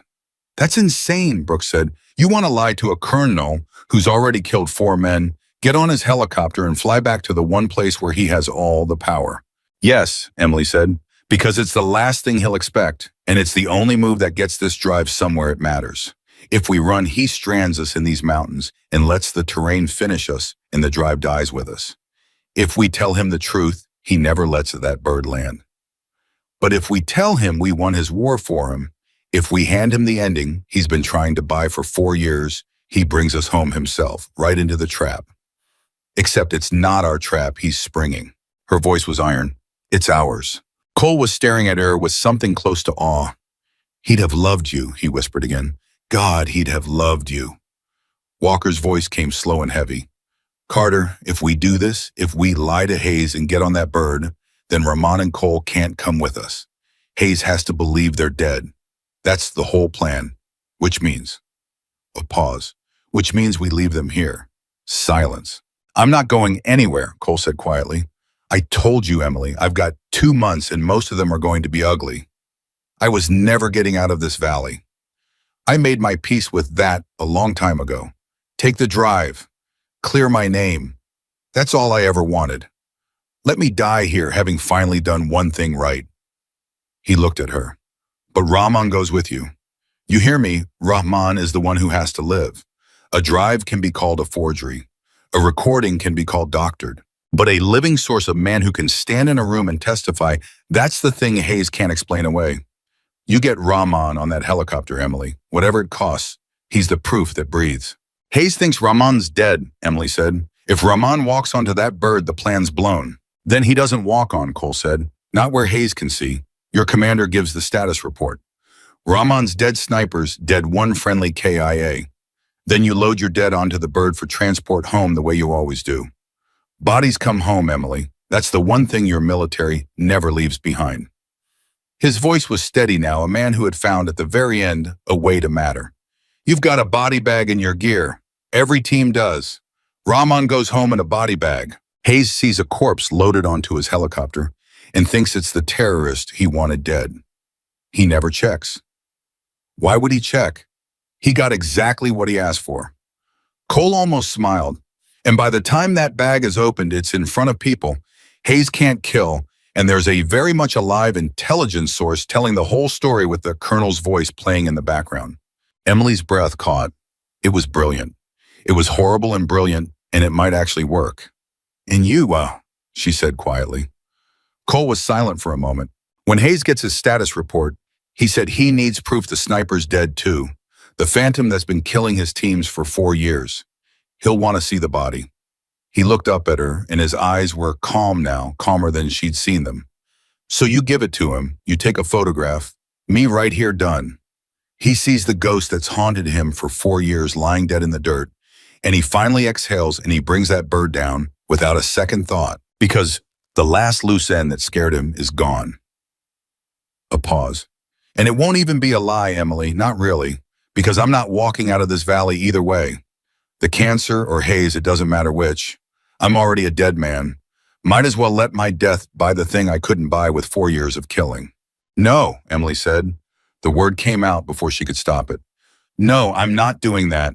I'm not putting you down and taking a photograph like a trophy so a monster can sleep easy. You've got 2 months. 2 months to stand in that room yourself. 2 months to say it with your own mouth. Emily, Cole's voice was gentle. Listen to me. If I walk out of this valley alive, everything changes. Hayes finds out the sniper isn't dead. He knows I'd never surface unless I had the proof to bury him, which means he knows the drive is out, which means he burns it all down before you ever reach the people who matter. My death is the thing that makes him relax. My death is what lets you fly home. There's no version of this where I live and the truth gets out. I've run the numbers 1,000 times these last months. This is the only board where we win. He held her gaze. You know it. You've already run them yourself. I can see it on your face. You're just not ready to say it out loud. And Emily, standing in the open with the drive in one hand and her grandfather's book against her heart, understood that he was right. She had run the numbers. In the 3 minutes since he'd laid it out, her mind had already walked every path, but this one ended with the truth buried and Hayes untouched and 4 dead operators unavenged. Cole's death was the price. It had always been the price. He'd known it walking out of that hut. Carter. Walker's voice was quiet in her ear. We're out of time. Hayes is transmitting again. He wants that status report in the next 60 seconds or he's going to know something's wrong. A pause. What do I tell him? Emily closed her eyes. She thought of her grandfather at the kitchen table. She thought of the lesson he'd hammered into her, harder than any other, and she understood now finally why he'd hammered it so hard. Because he'd learned it the wrong way. Because he'd refused a shot once and men had died, and he'd spent 40 years making sure she'd never freeze the way he'd frozen. Sometimes you have to pull the trigger even when everything in you says don't. She opened her eyes. Tell him the mission's a success, Emily said, and her voice did not shake. Tell him Ramon's dead and the Phantom's dead, and we lost one shooter taking them both down. Tell him exactly what he wants to hear, and tell him to send the bird. Copy, Walker said softly. God forgive us. Copy. She looked at Cole. He was already lowering himself the rest of the way to the ground, arranging himself, a man composing his own last frame, and his face was peaceful in a way she hadn't seen once all afternoon. There's something I need you to do first, she said, her voice cracking for the first time. Before the book, my grandfather's book. You said there's a page. 3/4 through, the operation, the date, the 4 names. She swallowed hard. I never looked. Up on the ridge when you told me, I didn't look because I thought it was a trick. But I need to know if it's real Ryan. I need to know before you go whether the story you told me about him is true. Because if I'm going to carry your death out of this valley, I need to know exactly who I'm doing it for. Cole nodded slowly. Open it, he said. I'll wait. It's the last thing I've got time to give you. And Emily Carter, 30 feet from a dying man, who thought exactly the way she did with 12 rifles at her back and a Trader's Hero helicopter already lifting off toward them, reached into her vest, drew out the worn leather journal, and turned to the page 3/4, through where the handwriting was worse than anywhere else because an old man's hands had been shaking when he wrote it, and read at last the truth her grandfather had carried to his grave. We've got him, loved him, Emily said, and the words hung in the belly of the helicopter like something sacred. But Walker didn't smile because Walker had known Richard Hayes for 20 years, and 20 years had taught him that a cornered man is at his most dangerous in the exact moment he believes he's won. No, Walker said slowly. We've got his voice on a drive. That's not the same as having him. Carter, listen to me. I know that man. He didn't survive 4 years of selling out operations and framing an innocent soldier by being careless. He's got contingencies. He's got people. The second we land, we're on his ground in his building, surrounded by soldiers who take his orders and trust him with their lives. We could walk off this bird holding the truth in our hands and still never make it to anyone who will believe us. Then we don't land where he expects, Emily said. He controls the bird's flight plan, Brooks said. He controls the landing zone. He controls everything from the second we took off. We go where he tells us to go. Do we? Emily was already moving, already thinking 3 steps ahead. She leaned toward the cockpit. Who's flying this bird? The pilot, a young warrant officer named Reyes, glanced back. Ma'am, who gave you the destination for this flight? Command, ma'am. Colonel Hayes' office. We're routed direct to base landing pad Charlie ETE, 40 minutes. And if I told you that Colonel Hayes is the reason the 4 operators are dead in that valley we just left, Emily said, and that we're carrying the proof, and that landing on pad Charlie means walking straight into his hands, what would you say? Reyes was quiet for a moment, then carefully.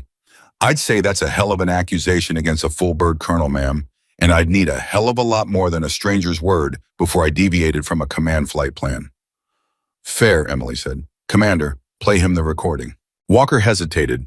Then he took the earpiece, leaned forward, and held it to the pilot's ear and pressed play. And Emily watched the young man's face change as he heard a colonel's voice 4 years younger, order a shot he knew would kill civilians, and then in the same breath order it pinned on a soldier named Ryan Cole. Reyes's jaw tightened. That's Colonel Hayes? You know his voice, Walker said. I've flown him a dozen times. I'd know it anywhere. Reyes's hands flexed on the controls. That's really him. Ordering that. That's really him, Emily said quietly. And there's 4 years more where that came from. So I'm going to ask you again. And this time I need a real answer because a lot of lives depend on it. If we land where Hayes told you to land, we hand him the chance to make all of this disappear, us included. So I need you to take us somewhere else, somewhere he doesn't control. Do you know a place like that? Reyes was silent for a long moment, and Emily could see the war going on behind his eyes. The war between 12 years of following the chain of command and the thing he'd just heard with his own ears. And then quietly, Brooks leaned forward. Son, Brooks said, I'm Chief Daniel Brooks. I've got 14 years and more of them than I want to think about were spent doing exactly what I was told without asking whether it was right. And I let a man die for it. 4 men. Because I followed a flight plan I should have questioned. His voice was heavy. Don't be me. You've got a chance right now to be better than I was. Take it. Reyes exhaled slowly. There's a federal building, he said. Regional field office, about 20 minutes northeast off the base entirely. Different chain of command. Hayes has no authority there. A pause. It's not a designated LZ. I'd be putting a military bird down on a civilian pad without authorization. That's my career right there. Maybe worse. That's 4 families finally learning why their sons died, Emily said. That's an innocent man's name. That's a source who kept his word to a country that broke every promise to him. And it's a monster who's murdered his way to a chest full of medals, finally answering for it. She held his eyes. I know what I'm asking. I know it cost you, but I just did something in that valley that cost me more than I can tell you, so I'm going to ask you to be brave with me. Take us to the federal building. Reyes looked at her for one more second. Then he keyed his radio, banked the helicopter hard to the northeast, and set into the open command channel. Command, this is Transport 47. We have a mechanical hydraulic warning diverting to near a suitable landing, will advise. That'll buy us maybe 10 minutes before Hayes realizes we're off course, Brooks said grimly. Then we've got 10 minutes, Emily said. Wake Rahman. Brooks unzipped the body bag, and Hassan Rahman sat up, blinking, an older man with tired eyes and 4 years of waiting written into his face. He looked around the helicopter at the soldiers who a day ago had been sent to kill him, and something in his expression eased just slightly. It is real then, Rahman said. I am truly out. You're truly out, Emily said, but we're not safe yet. There's a man waiting for us who's spent 4 years trying to make you disappear, and he's about to realize we're not coming to him. So I need you to be ready. When we land, you're going to walk into a federal building, and you're going to tell the whole story start to finish to people who can protect you. Can you do that? Rahman looked at her and then at Brooks, and something passed between the 2 men. 4 years of silence finally breaking. Daniel, Rahman said quietly. You came. I came, Brooks said, and his voice cracked. 4 years too late, but I came. That is enough, Rahman said. It is more than most men would do. You abandoned me, yes, but you returned. In my country, there is a saying, the man who comes back is worth more than the man who never left, because the man who comes back has chosen you twice. He held out his hand. I forgive you, Daniel. Whatever comes next, know that I forgive you. And Chief Daniel Brooks, who had carried 4 years of cowardice like a stone in his chest, took the hand of the man he had abandoned and wept openly and did not care who saw it. Command's calling back, Reyes said tersely from the cockpit. They want to know why I diverted. It's Hayes's office. They're not buying the hydraulic story. How far out? Emily asked. 6 minutes.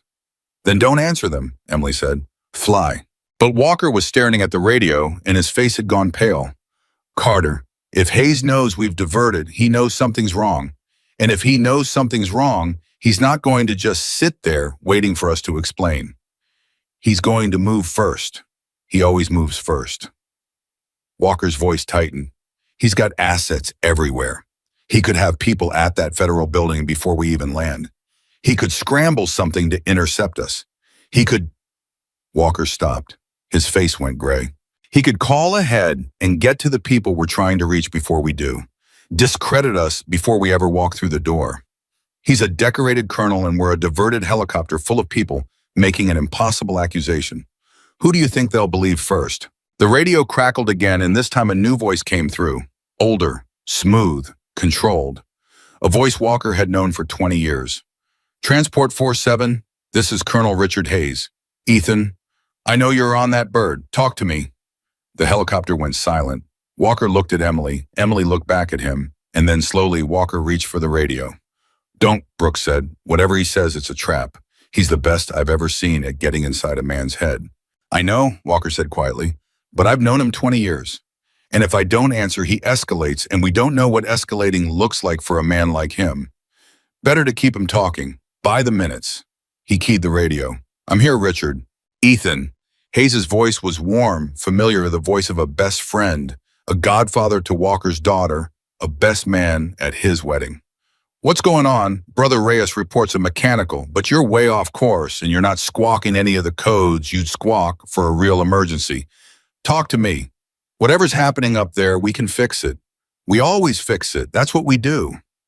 Walker closed his eyes. How long, Richard? He said. His voice was very quiet. How long have you been selling us out? The silence on the radio stretched, and when Hayes spoke again, the warmth was still there, but underneath it, Emily heard it now, underneath it was steel. I don't know what you think you have, Ethan, Hayes said, but I know that valley does things to a man's head. I know the Phantom's been playing psychological games with our people for 4 years. And I know that a diverted bird full of exhausted operators who've just been through hell is exactly the kind of situation where good men make catastrophic mistakes. A pause. Whatever that man told you down there, whatever he made you believe, it's not real. He's a killer, Ethan. He killed 4 of our brothers. Whatever story he spun to save his own skin, you can't trust a word of it. Come home. Land where you're supposed to land. Let me help you. He's dead, Richard, Walker said. The Phantom. We killed him. You saw the photo. I saw it, Hayes said, and I'm grateful. So why are you flying away from home instead of toward it? Walker's hand tightened on the radio. Because before he died, Walker said slowly, he gave us something, a drive, 4 years of intelligence, and a recording. A pause. Your voice, Richard, 4 years ago, ordering the shot that killed those civilians. I'm ordering it pinned on Ryan Cole. Walker's voice broke. I've heard it. We've all heard it. So don't stand there and tell me the valley messed with my head. I know your voice. I've known it for 20 years. I heard you order the destruction of an innocent man, and I heard why. Because Rahman knew something you couldn't let surface. So you framed Cole, you cut Rahman loose, and then you spent 4 years sending our brothers into that valley to die cleaning up a mess you made. 4 men, Richard. 4 men I sent because you told me to. Tell me I'm wrong. I am begging you. Tell me I'm wrong. The radio was silent for a long, long time. And then Colonel Richard Hayes did the thing that ended any last shred of doubt. He stopped pretending. You have no idea, Hayes said, and his voice had changed completely, now gone cold and flat and exhausted. What it takes to keep this country safe. You've spent 20 years pulling triggers, Ethan. I've spent 20 years making the choices that men like you are too clean to make. Rama knew about operations that would have ended careers, mine included, and started wars we couldn't win. Cole figured out more than he should have. Sacrifices had to be made. That's the job. That's the job nobody thanks you for. A pause. You want to talk about the 4 men I sent into that valley? I'll tell you about them. They were casualties of a war you don't have the clearance to understand. And you're about to become one too, unless you turn that bird around right now. There it is, Emily said quietly. Land where you're supposed to land, Hayes said. Give me the drive, and I'll make sure everyone on that bird goes home to their families. That's a promise, Ethan. 20 years. Have I ever broken a promise to you? Walker's eyes were wet now. No, he said, you never have. That's what makes this the worst day of my life. He drew a breath. But I'm not turning around Richard, and you're not getting the drive. And in about 4 minutes, we're going to land at a federal building full of people you don't own, and we're going to play your voice for all of them, and then it's over. 20 years of friendship, and I'm going to be the man who ends you. God help me. God help us both. Ethan. Walker turned off the radio. The helicopter was silent except for the rotors. He's going to move now, Walker said hollowly. I know him. He's got maybe 4 minutes to stop us, and he's going to use every second of it. Reyes, how far? 3 minutes, Reyes said. But Commander, I've got a problem. There's another bird on my scope. Came up fast out of the base. Military. It's on an intercept course. His voice tightened. It's coming straight for us. The tension in the helicopter went electric. He scrambled a bird, Brooks said. He's actually going to try to force us down.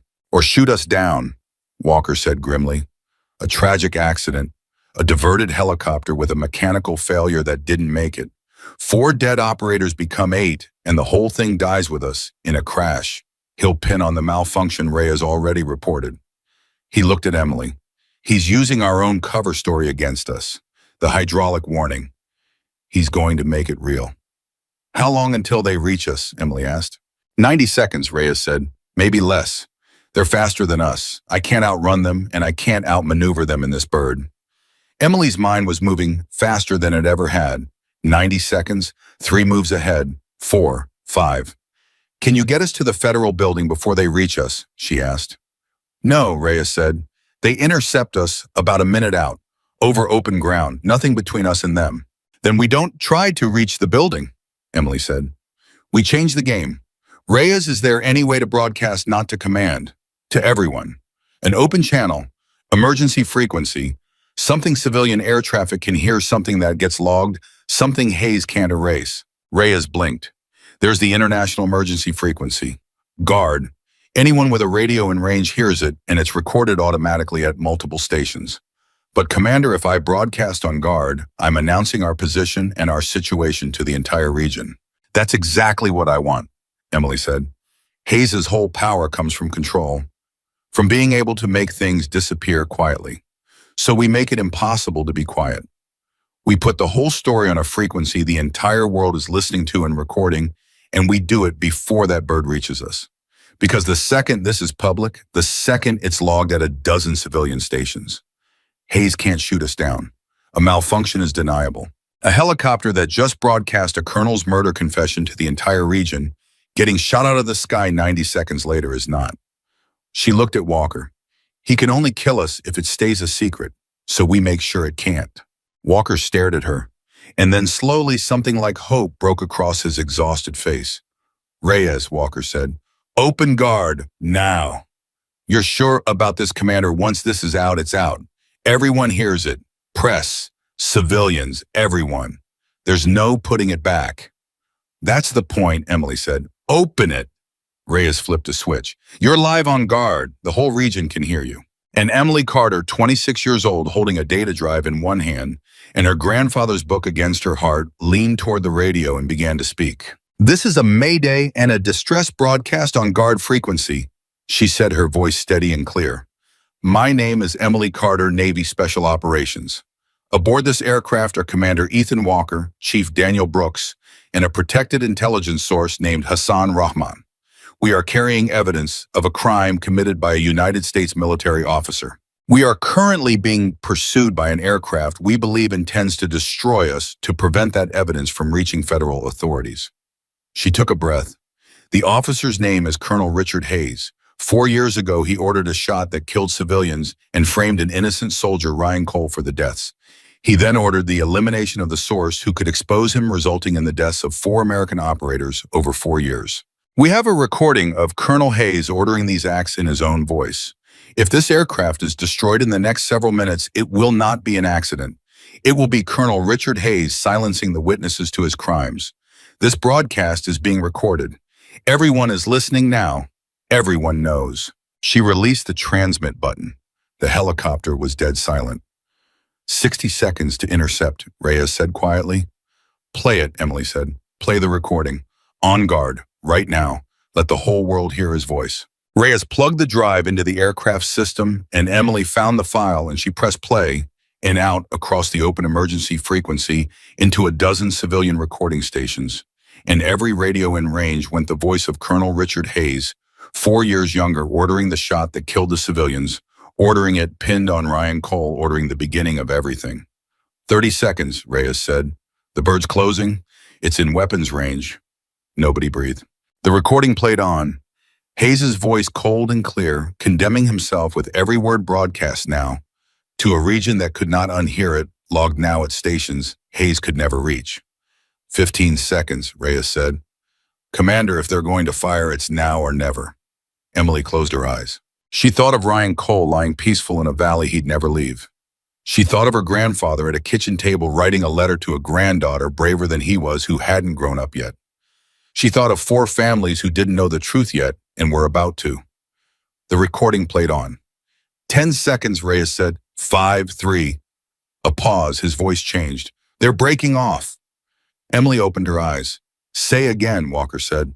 The intercept bird, Reyes said, and there was disbelief in his voice. It's breaking off. It's turning. It's heading back to base. He let out a shaking breath. They heard the broadcast commander. Whoever's flying that thing, whatever order they had, they just heard Colonel Hayes confess to murder on an open frequency in front of the entire world, and they broke off. They're not going to do it. They're not going to shoot down a bird that just told everyone the truth. The helicopter erupted. Brooks let out a sound that was half laugh and half sob. Rahman closed his eyes and murmured something in his own language, a prayer, a thanks. Walker put his face in his hands and shook. But Emily Carter did not celebrate, because she understood something the others didn't, not yet. It's not over, she said quietly. Walker looked up. Carter, they broke off. We made it. The recording's out. There's no putting it back. Hayes is finished. Hayes is exposed, Emily said. That's not the same as finished. A cornered man who's just watched his entire life collapse in front of the whole world in the span of 90 seconds doesn't surrender. He's got nothing left to lose now. And a man with nothing left to lose is the most dangerous thing there is. I know, I met one this morning. She looked at the radio. Reyes, get us to that federal building. Fast. Because Hayes knows exactly where we're going. And he's had 4 years to prepare for the day. Everything came apart, and I promise you, he's not just going to sit at his desk and wait to be arrested. 2 minutes later, the helicopter came down hard on the pad outside the federal building, and the doors opened, and Emily Carter stepped out onto solid ground for the first time since the valley. And there were federal agents already there, drawn by the broadcast that half the region had heard, and there were more coming, and the whole apparatus of a truth that could no longer be buried was already grinding into motion. But standing at the edge of the pad, alone in his dress uniform with his chest full of medals, was Colonel Richard Hayes. He'd beaten them there. Everybody stop, Walker said sharply, putting an arm out. Nobody move. Richard, what are you doing here? Hayes looked at them, and his face was calm, terribly calm, the calm of a man who had already accepted that his life was over and was now only deciding how it ended.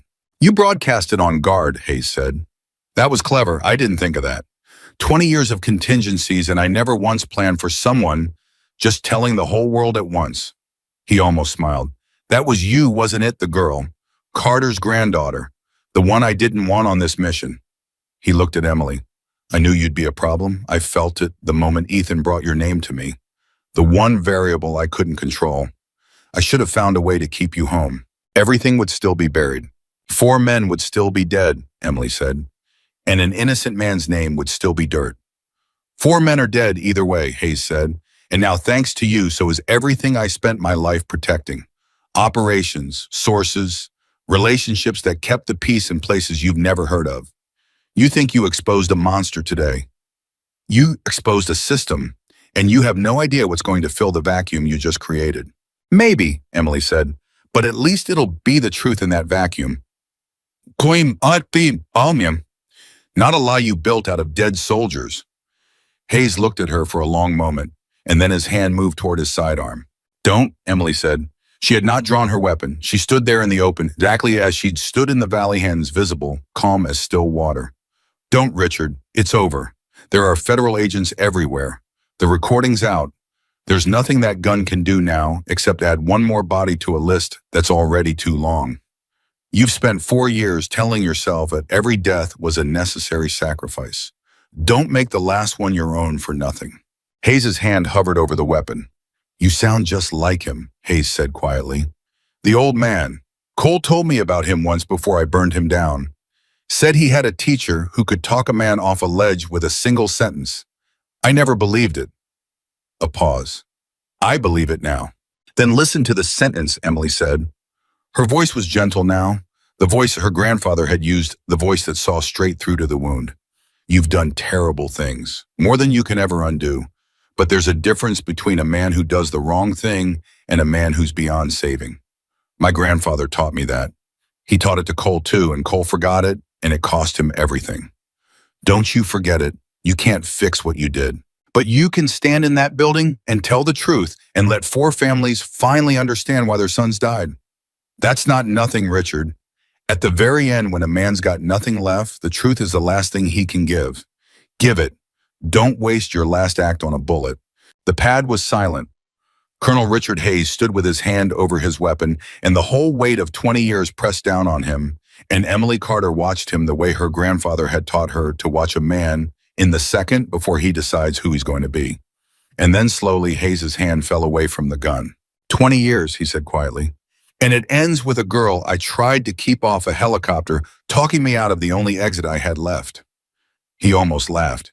He really did teach you well, whoever he was. He did, Emily said. His name was Raymond Carter, and you'd have hated him because he was everything you pretended to be. Hayes looked at her for one last moment, and then he raised his hand slowly and the federal agents moved in, and it was over. The truth came out over the following weeks, all of it exactly as Emily had promised. Rahman testified alive and free, with Brooks vouching for every word the intelligence officer who had recruited him finally standing up after 4 years of silence. The recording played in rooms that mattered in front of people Hayes couldn't touch. His entire network unraveled operation by operation, lie by lie. Ryan Cole's name was cleared quietly and completely, his discharge overturned. His record corrected, a disgraced soldier restored to the truth of who he'd actually been. And 4 families at last learned why their sons had died in a valley in northern Afghanistan, and learned that the men responsible had answered for it, and found in that terrible knowledge something that was not peace, but was at least no longer a lie. There was no ceremony for Emily Carter. There were no cameras, no medals pinned in front of a crowd. That wasn't how it worked for the things she'd done. There was only a small room weeks later, and Commander Walker and Chief Brooks and a handful of soldiers who knew the whole story and would carry it to their graves. Walker stood in front of her, and for a long moment he didn't speak. I've been trying to figure out what to say to you, he said finally. I've commanded men for 22 years. I've stood next to legends, and I've never once seen anything like what you did in that valley and on that helicopter. So I keep trying to find the words for it, and I can't. He shook his head. It wasn't the shot. Everybody's going to remember the shot. 3,247 meters. They'll talk about that number for as long as there are snipers. But that's not what I'll remember. He looked at her. I'll remember that you kept a killer talking so you could learn the truth. I'll remember that you saw a betrayal that reached into my own best friendship, when I couldn't see it myself. I'll remember that you broadcast the whole thing to the world because you understood faster than any of us that the only way to survive a man like Hayes was to make him impossible to silence. And I'll remember that you talked him off that ledge at the end, when it would have been so much easier to let him take the coward's way out. Walker's voice broke. You didn't just make history in that valley, Carter. You carried more weight than any person should have to carry, and you did the right thing every single time, even when it broke your heart. Especially when it broke your heart. Emily was quiet. The shot's going to be legendary, Walker said, but the shot was never what made you extraordinary. It was your judgment, your discipline, your willingness to carry the thing nobody else could carry. That's what I'll remember. That's what all of us will remember. Emily nodded slowly. My grandfather used to say that a great sniper isn't measured by how far they can shoot, she said quietly. They're measured by whether they know why they pulled the trigger. She looked down at the book in her hands, the worn leather journal she'd carried through all of it. I understand what he meant now. I didn't before. I thought it was about the target. It's not. It's about being the kind of person who can carry the weight of the shot after you've taken it. Anyone can pull a trigger. The hard part is living with why. Walker put a hand on her shoulder. He'd be proud of you. I hope so, Emily said. And for the first time in weeks, her voice wavered. That night alone, Emily Carter finally did the thing she'd promised in the valley. She opened her grandfather's book to the very last page. And there in his cramped and careful hand, written 2 years before she ever picked up a rifle, was a letter addressed to her by name. A letter written by a dying old man to a granddaughter he somehow knew would one day face a moment where doing the right thing would cost her everything. She read it slowly, and then she read it again, and by the end her face was wet, but it was not the wet of grief anymore. It was something else, something closer to peace, because her grandfather had known. He'd known she'd carry his book into some dark valley of her own someday. He'd known she'd have to make a shot that broke her heart. And he'd left her the only thing he had that might help her survive it. He'd written that being brave was never about being unafraid. He'd written that he'd been afraid every single day of his life, in Korea and after, and that the fear never left, and that anyone who told her otherwise was lying to her. He'd written that the 4 names he carried had haunted him for 40 years, and that he'd made peace with them, not by forgetting, but by making sure that every shot he took after was one he could stand behind. He'd written that he was sorry he never told her about his own failure, and that he'd been trying to protect her, and that he understood now at the end that the truth would have protected her better. And in the last lines, he'd written the things she would carry for the rest of her life. He'd written that the most powerful weapon a person ever carries is not the rifle in their hands. It's the person they have decided to become before they ever touch the trigger. He had written that he'd spent his whole life becoming someone who could be trusted with the terrible power of the shot, and that he hoped she would too, and that if she was reading this page, then she had almost certainly already faced the test, and that whatever it had cost her, whatever she'd had to do, he wanted her to know one thing above all others. She had done right. Emily Carter closed the book and held it against her heart and understood finally and completely everything her grandfather had spent his life trying to teach her. The shot across the valley became a legend spoken of in hushed tones wherever snipers gathered, a distance nobody believed possible, 3,247 meters. The impossible made real by a quiet young woman most people had never heard of. But the shot was never the victory. The shot was just the thing the world could see. The real victory was invisible, and it belonged to her alone, that when the weight of everything had come down on her shoulders, when doing the right thing meant losing a piece of herself, she would never get back. She had done it anyway. She had carried the truth out of that valley. She had cleared an innocent man's name. She had given 4 families their answer. She had refused to let a monster silence her, and she had refused to let that monster die a coward's death. And through all of it, she had never once forgotten why she was pulling the trigger. Because in the end, courage was never about being fearless. It was about doing what was right when the whole world was on your shoulders and every part of you wanted to set it down. Her grandfather had known that. Ryan Cole had learned it too late, and Emily Carter, standing at the end of it all with a dead man's book against her heart, had proven it true. The most powerful weapon was never the rifle. It was the person she had become before she ever touched the trigger. And she had become exactly the person her grandfather always knew she would be.